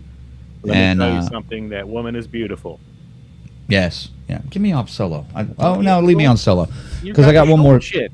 I got one more thing to show, and then this isn't necessarily horror. Well, no, this isn't horror at all. But it had one of the stars or one of the guests that was at the con there, and this has always had like a soft spot in my heart, but I just love the packaging for this movie, and so I went ahead and picked it up. The Henry Thomas starring Cloak and Dagger, along with Dabney Coleman. Just a goofy movie, and if you know the movie, you're going to love this. This is the best packaging in the history of DVD, folks. Get ready. Dude, this is so cool. I love this. Yes. But the packaging is even looking like the Atari game cartridge from the movie. And yeah, I saw this and I fell in love with it almost immediately. And I wanted to buy one too. Fuck. Yeah, it was just fascinating. You know what? I'm going to do something here. I'm just going to put this back here to add at least a little my own touch of horror. What's she doing? Yeah, it's fucking. She's doing Cobra Kai, so she wouldn't do an ID for us. Her fucking handler was all, well, she signed an agreement with Viacom, and Netflix can't do anything. It's like, we're not asking for an endorsement. It's just a fact. Say who you are. You're watching Death Curse Society. What's wrong with that? What's wrong with that? There's nothing wrong with that. It's just talking. Right. All right, let me hit a couple comments here, and then we'll move on. S. Michael says, "Sorry so late. DCS was doing a Rockula podcast and an interview with Friday the 13th Vengeance filmmakers, so had a busy night." Okay. What'd you have, Jason? And I assume Peter was involved in that, since he just popped in, too, here at the end, looked like. I just saw Peter a minute ago. So, S. Michael also says, "The glare isn't the only massive thing in that picture." I love Twin Peaks. Good show, too. All right, S. Michael. God damn it. Yeah, no, she still looks good. I mean, I don't know exactly how old she is now, but god damn. And Tarek says, "Oh yeah, there's a great IG selfie from Robin Lively at the con if you just Google her right now." All right. Have to look for that. Dun, dun, dun, dun. Peter says, "Got a great Jason Lively story for you guys one night." Cool. All right, we'll have to check that out. And S. Michael says, "That is some 80s gold right there." Yeah, dude, I know it's not a great movie, but I've always loved Cloak and Dagger. And I got a few shirts and stupid movies that if it's coming on some reason, you lock in. It's like Roadhouse. The same thing. You just watch it. Well, what's funny about it is I literally just bought it digital just recently. Really? So, and yeah, Send me the code, motherfucker. I don't have that. It was funny. No, I'm keeping it. I mean, I want there's no digital code in this. So, this is just a I know those are Blu-ray or whatever. Yeah. But yeah, we had a good time at HorrorHound, but yeah, we also two panels we did get are very good. So at least they're very good. Yeah, and it was cool seeing Vile Consumption, Scream team releasing videos. Who else did we talk to? Oh, our guys over at Licks. The guy sells us all our hoodies usually. Mm-hmm. I mean, it's great seeing everyone. It's like a homecoming every time we go there. But this time was also a little bit goofy for a minute. It sucked for a minute, but no. Should we go ahead and tell the story? It's not that big a deal. I mean, and I understand this man's position, but in the end, I know we were okay with what we did just because that's my business anyway, and he deserved at least that for what happened. Well, let's set it up. During part of the con on Saturday, correct? Yes, but let's leave out the sticker handing off part. Know what I'm saying? Yeah. Okay. Yeah. I happen to be wearing one of my favorite T-shirts, which you guys know. Let's see. Oh, there it is. Yeah. And you guys, if you've been a fan of the show for a while, or you watched the show for a while, you know our experience with Billy Zane was not pleasant. He was kind of a jerk to us, and the whole thing is, out of all the celebrities all over the fucking country that I've met, and it's getting to be, it's got to be over 100 by now. Oh yeah, same.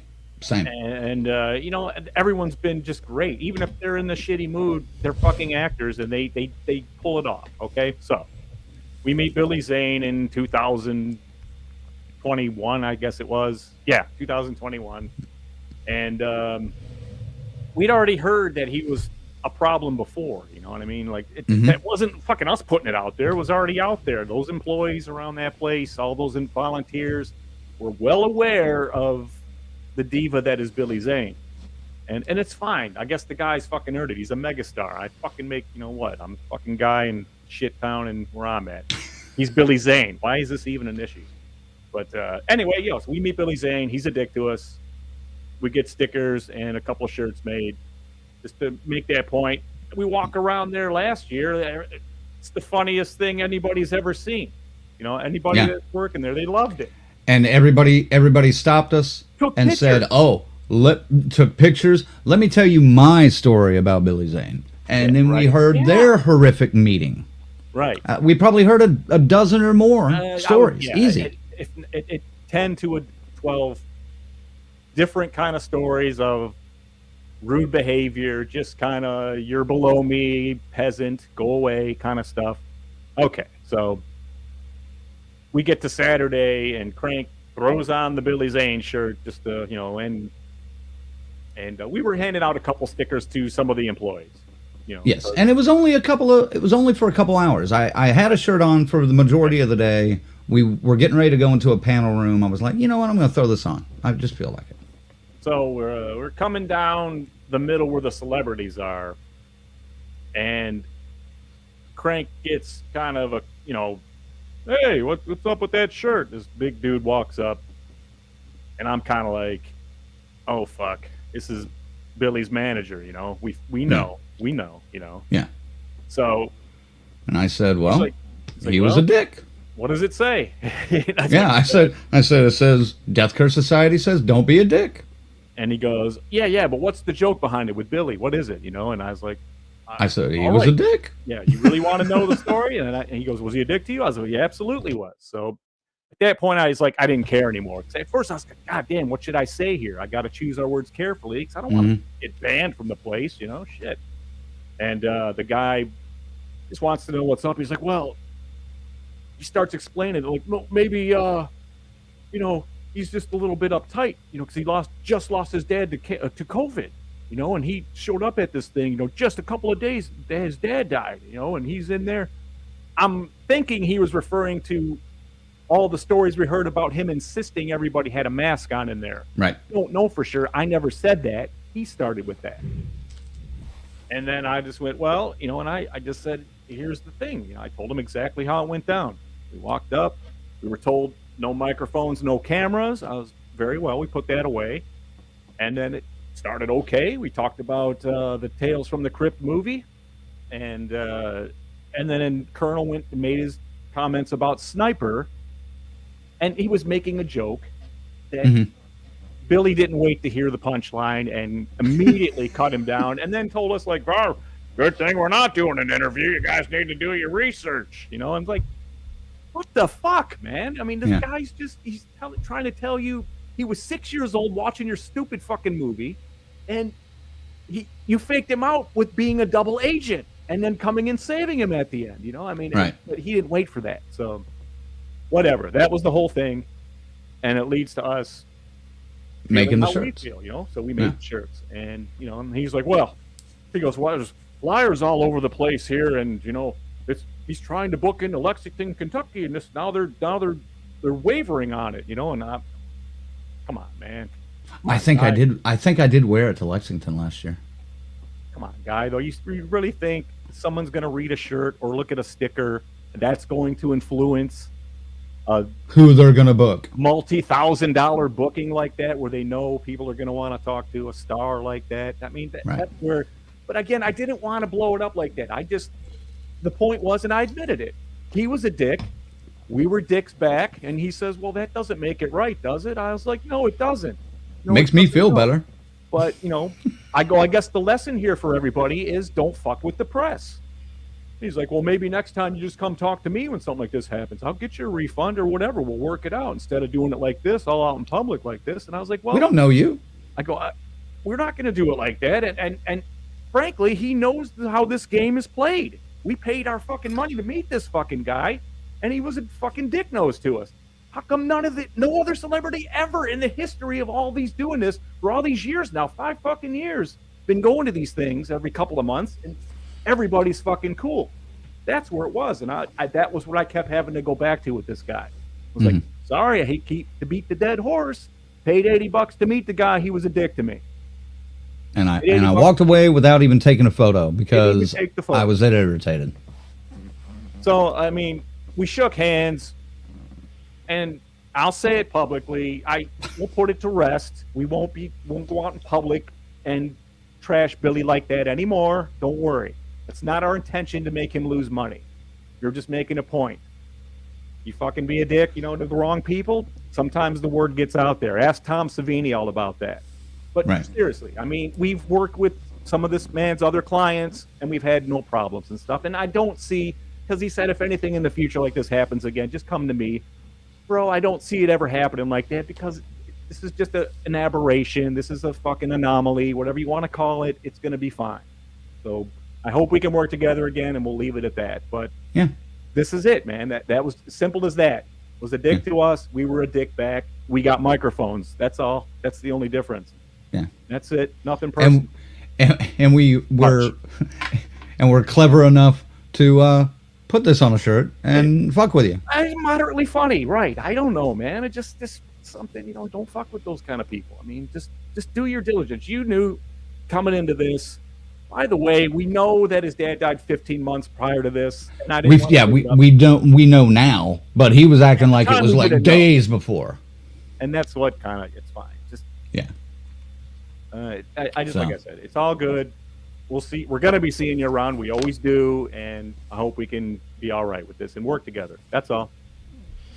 Yeah, here we go. Tarek says, don't get all public about your opinion of Billy Zane. How could you do that? Dude, seriously? You aware of how celebrity works, right?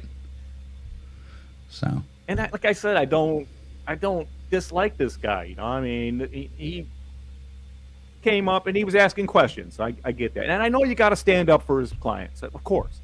Sure. You know, and obviously we're not trying to keep money out of your pockets, yours or his. That's not the intention, dude. We realized it was a dicky move, but I can't say it wouldn't happen again if I was in the same scenario. I won't do that because I know me. Well, Lorena says Billy Zane is a dick. I didn't got necessarily one story. One person, one guy said, I had a pleasant experience out of all the people we talked to. Last year. One. Last year, yeah. And there were, like I said, at least a dozen people that told us horrific stories. Just rude bullshit. Yeah, the cutoff with that girl, and she was just, you know, she was so starstruck and everything. And I'll be honest, it hurt a little bit, man, because I fucking love Demon Knight. I fucking love it. But now you can't watch it again. I haven't watched it since this happened. Yeah. You know? And I've tried. I've looked at it. I was like, there it is. I was like, boy, it is a fun movie.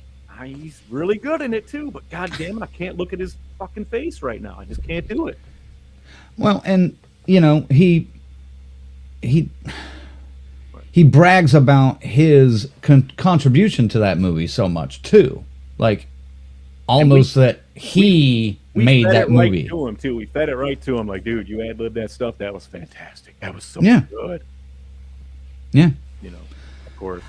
All right. Peter says, you guys always joke that I'm a cock asshole, and this might be true, but look at you guys causing trouble with Billy Zane now. What dicks?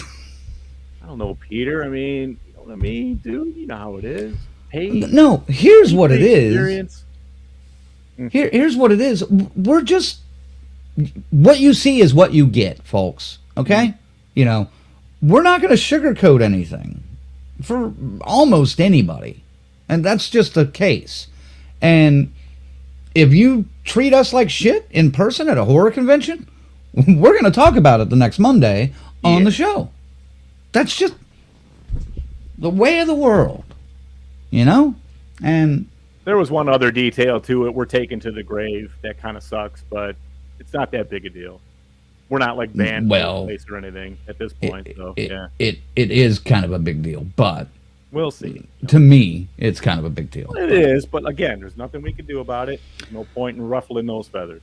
Nothing we can do about it. Rosie's here. Hey, Rosie, you're late. Billy Zane in the membrane. Billy Zane in the brain. We should never do that again. Nope. All right, before I get to that one, I want to hit this. Joseph says, Ziggy brings up a really good point. I've had the one celebrity that was a total dick to me. It's really hard to watch the individual in that movie or movies, but I have to admit, it's great watching them die. It was such a, you know what I mean? Because we were hoping we could hustle him to even say one of those lines, but I realize how absolutely stupid of a thought that was now. You know, I mean, sometimes we get these. We got fucking Nancy, you know, Heather Langenkamp to do whatever you do. Don't fall asleep. That was beautiful. And she even messed it up the first time. I can do it better. Oh, can I do that again? I can do that better. And we were like, fuck yeah. PJ Souls totally gave it to us. You know, Tom Atkins with that epic. Yes. Come to your house and do things to you. Kane Hodder saying, don't fucking watch it.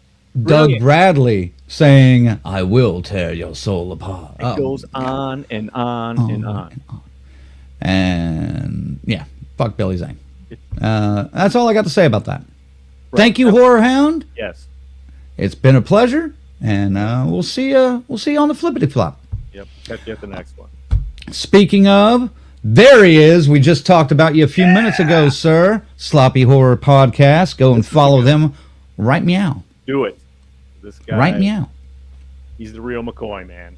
I mean, That's right. People don't have to do that kind of stuff, and the rarity of it shows reason why. You know, I mean, it's we really saw a nice boost with that. Thanks, bro. Yeah. And, Thank you, Christian. We'll be talking real soon. we're about to undam that river on TikTok. It's coming. Yes.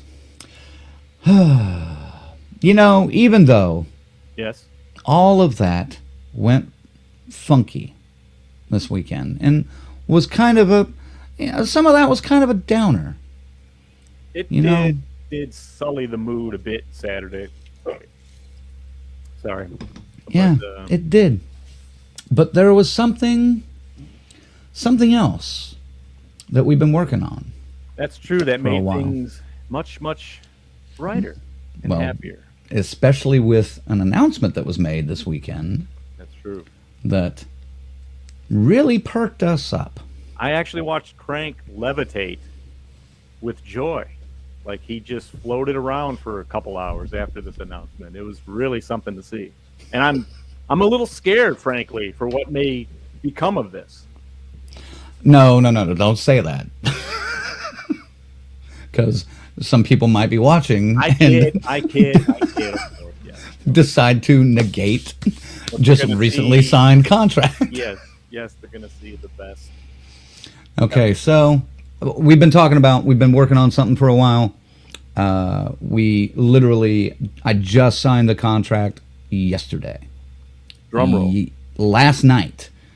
So, I can't give all the details away, but I can tell you a little bit about this. But, gang, if you happen to be in the Albuquerque, New Mexico area, July 7th through the 9th, come on down to Morgan Crypt Horror Fest. It's not our next convention we're going to, No. but it's the next one and the first one where we are going to be debuting a live version of Curse Your Luck in front of a studio audience. And you Authentic. could be there. Authentic heartbreak with the groans right there. Just think of it. Oh, That is what we've been working on and what we've been holding on to, guys. And what a grind. we are so fucking excited to do this for multiple reasons. Yes. There were two guests that were announced Friday to be appearing at this convention. One being Adrienne King from Friday the 13th, which, fuck yeah, we haven't had a chance to meet her. Not yet. I'm super excited about that. But then, need a tissue, please. And then Ziggy's driving to the convention. I'm scrolling in the back seat on my phone. I almost cause a fucking wreck on the interstate, sticking my phone up into the front seat, going, "Guys, look!" The one and only Amy Steele, live at Morgan Crypt Horror Fest, July 7th through 9th. And Wow. I think I can say this. We are going to be doing some of the panels as well. So, Let's we're hope. going to be hosting the panels, not just filming them. We're going to be asking the questions. We're going to be working the audience. And if I can sit as close to Amy Steele as I did Danielle Harris, I don't know if Crank's ever coming home, man. I think he's gonna just float away. I might just move into Amy Steele's suitcase. Let's just put it that way. Just go on the road with her. What happened to that guy? Sat next to Amy Steele. Yeah, he's gone now. But yeah, gang, we're super fucking excited. Ziggy, you ready to get into the heat of July, New Mexico? It's a dry heat, though. It's gonna be fucking hot, dude. I mean, I heard it gets like 130 or some shit out there, man. That's the desert, bro. It's the desert. It's gonna be fucked up. It's gonna be hot, but I mean, the goal with Curse Your Luck has been to get it to this. That's what we wanted to do all along. Right. And these guys are into it, and that's awesome because I really think we're going to give them something, and I hope the rest of the horror con world takes notice. I really do, and I hope it's not stolen from us. It will be. It will be. It's going to be, but we're the originators. I'm shocked that there hasn't been one already. It's done. There may have been. Maybe we just haven't heard it. Maybe we haven't seen it, but not like this.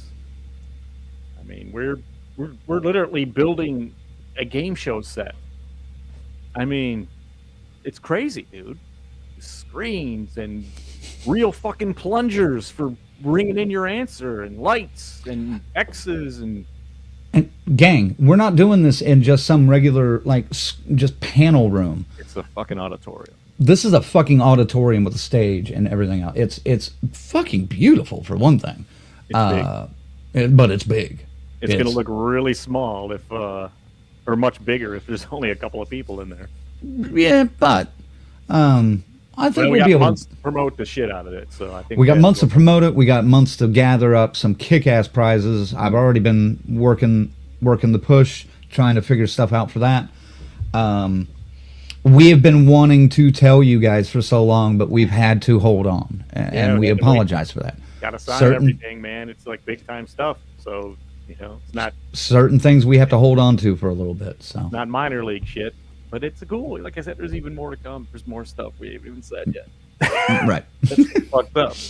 That's what we got right now. But gang, I don't know how many of you are in the area, but some of the guest lists out there: Tyler Main, Michael Hargrove, Nick Benson, Daniel Roebuck, James O'Barr, the creator of The Crow, yes. Rochelle Davis, Lene Quigley, Caroline Williams, Texas Chainsaw Massacre Part 2. That's the one I want. Yes. Yep. Brett Wagner, Bob Elmore, Amelia Kincaid, Alvin Alexis, Hal Havens, Kevin Van Heitrenrich, Brink Stevens, and then, of course, my future ex-wife. Well, first, Adrian King, and then my future ex-wife, Amy Steele.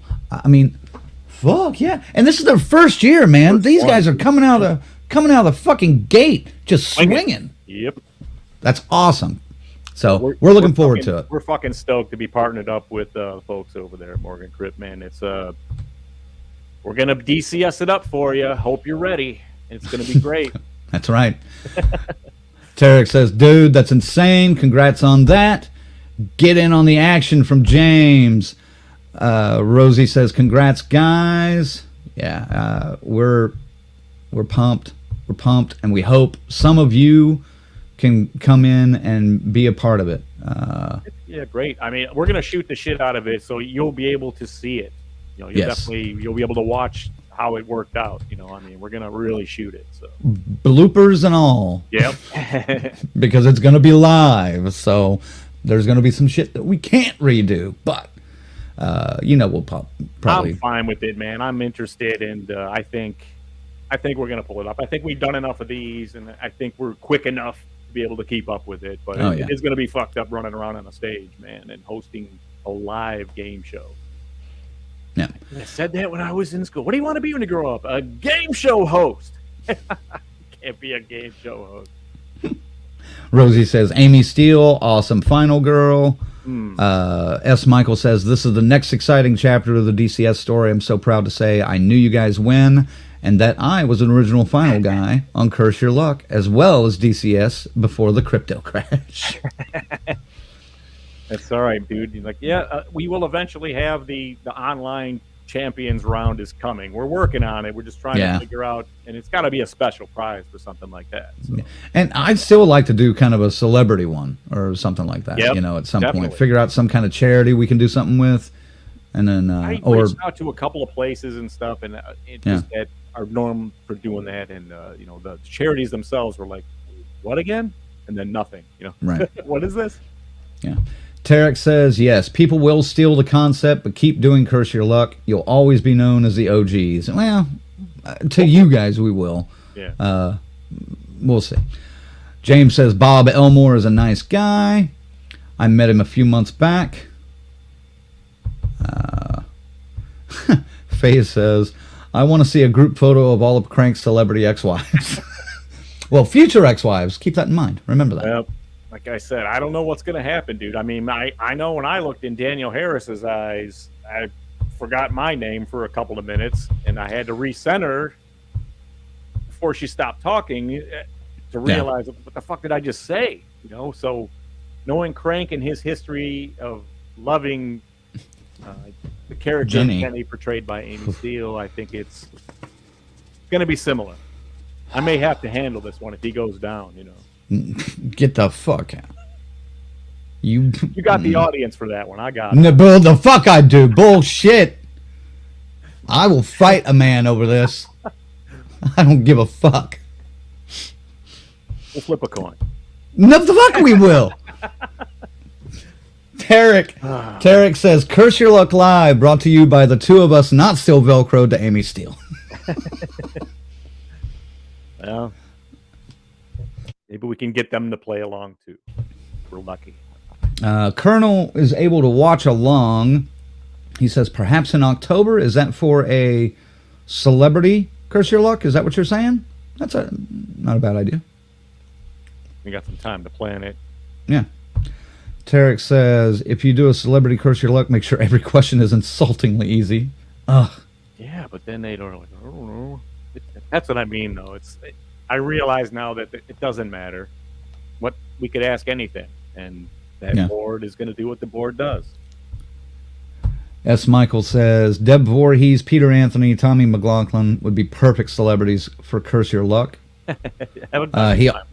Dude, this excites me a little bit. He also says I can get Dean Cameron on. You want Dean? Tell Dean about it, man. I think that'd be fun. We could have some chainsaw stories and shit. Dude, fuck, I'd like to have Dean on the show anyway. Yeah, just for shits and giggles. Let's do our Rockula special, and then maybe we can work that in. Maybe we'll talk to S. Mike a little. That's a good idea. Yeah, that's a good idea. Even if he just popped in to say hello, it'd be cool. You know? Yeah, man. We'll talk, brother. We'll talk. Bronson wants to know, do you watch The Price is Right? If so, what is your favorite game on The Price is Right? Plinko. The cliffhanger. Oh, the cliff guy, damn it. That's my guy. Yep. I love the theme song. And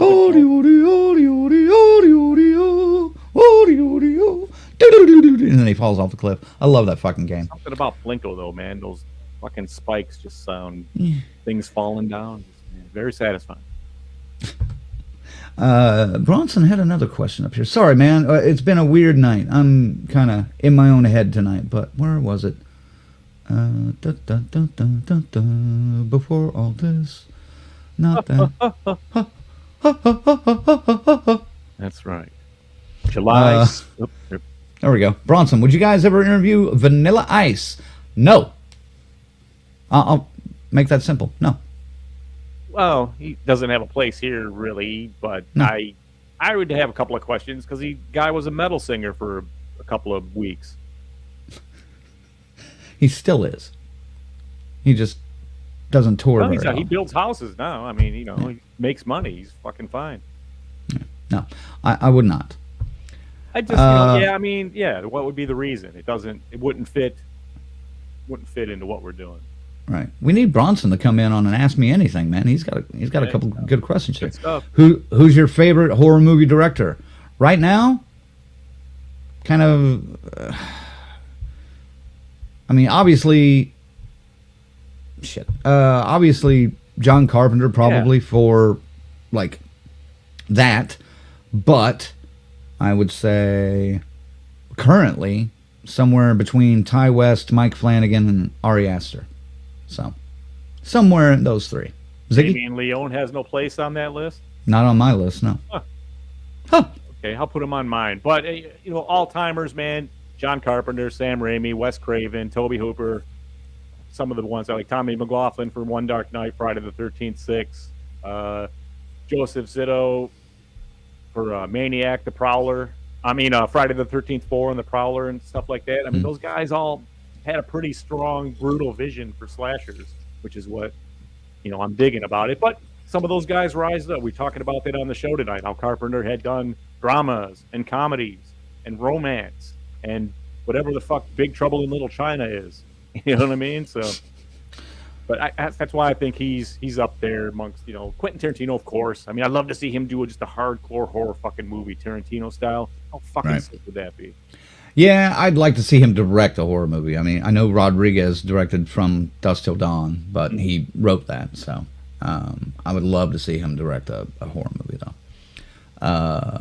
Colonel is getting in on the Vanilla Ice. Go, Ninja, go! And Colonel also says Romero is his favorite horror director.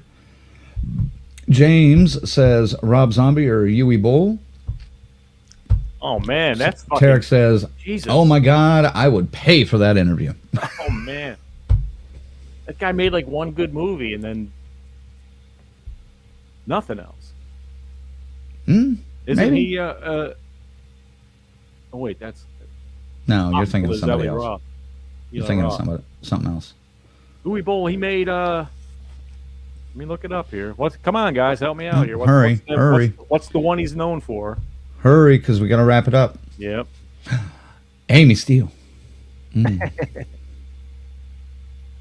That was literally the mantra. Every time we got in a bad place during the convention this weekend, all I'd have to do was Amy Steele, and I felt better. What, Alone in the Dark? Probably.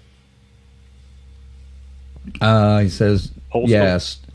Tarek says started with Alone in the Dark movie, and then Yui Bowl is the video game movie guy. All the video game adaptations that sucked, those were him. Gotcha. That's like, I just remember reading, like, what the fuck has this guy done since? And I couldn't remember the title. Yeah. House of the Dead. House of the Dead and Alone in the Dark. So, gang, we've been on here a little bit longer than we should be. So, next week, we're not sure what's going on yet. We're going to bounce some ideas around. We'll have a topic here pretty soon. But tune in. We'll be back. Ziggy, send them out. Amazing. Love talking to talent, and especially, when guys that are up in that echelon come down to this level in the atmosphere, that's fucking sweet. And cool guys. And they're making fucking modern gore horror that's top fucking notch. It's great. And I love it. More to come. You got the big one tonight. The Curse Your Luck live in Albuquerque, New Mexico. Yep. Can't fucking wait, dude. We're growing up. Seriously. The DCS is growing up. We're expanding. And I'm excited, man. I'm enjoying the ride, and I hope you guys stay with us and just see what we got to come. We can't even tell you about some of this other shit that's happening that just is crazy. And right. It's all going to be out soon enough, but for now, thank you so much, man. We love it. Love having you here. Love talking this shit. And, obviously when we can go 20 minutes past in a blink, it's easy. It's always easy. But thank you. And stick around. More to come. That's right. So, tune in next week. We'll be back Monday, 8 p.m. Did Colonel grace Eastern. us in the comments with his sign-off at least? Nope, I think he did, yeah. He did. said, there you go. Says, Colonel's there. He says, don't get sick. Wash your dick. Don't smell like Scuba Steve. Use Summer's Eve. I hate that I have to read that, but it's wonderful. And he also says, thanks for all you do, not just for the DCSers, but the horror community as a whole. That's all I can get to right now. We'll be back. And next week. Guys. Thank you guys, and definitely check out Morgan Crypt. Follow him on Facebook. Head on over to go to the show. Come see us there. You got 4 months to plan. Yeah, let's do this. It'd be a summer vacation of epic proportion for you. Who knows? Yeah, you might win something because we're working on some pretty cool prizes. We've already secured some pretty cool stuff. That was part of the mission this weekend, and we got some stuff started. So I mean, we're working on it. We're working more. Stuff. It's coming, man. This is gonna be good. This is gonna be a big deal. You're gonna see. Yeah. One last time, thanks to our members Chris, Lorena, Christy, Luke, Tanya, and Tyrone, our crazy Ralph Raymond, and our camp counselors S. Michael, Stacy Lynn, Orlando, Kiara, Dave, and Jimmy J. Not to be confused with the guy who robbed all those people in Pennsylvania. Right. Check out the Sloppy Horror Podcast on TikTok with Christian. You won't be sorry. Very smart, very funny guy. Do it. Yep. And that's it for us. We will see you guys next week. Have a great night. Woo! Amy Steele. Amy Steele.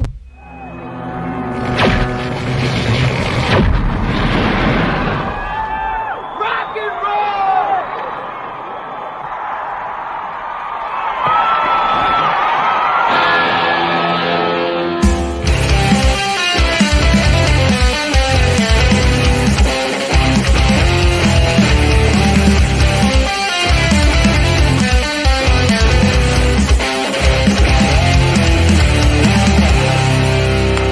6 o'clock already, it was just in the middle of a dream.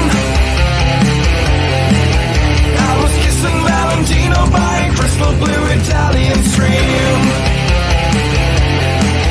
But I can't be late, 'cause then I guess I just won't get paid.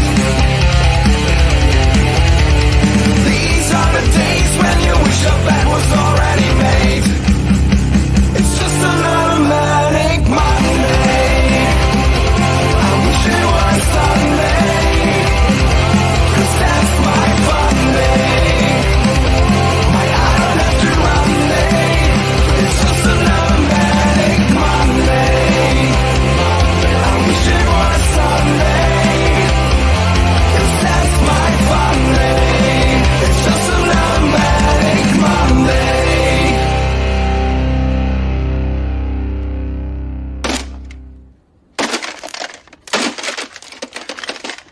Fuck you!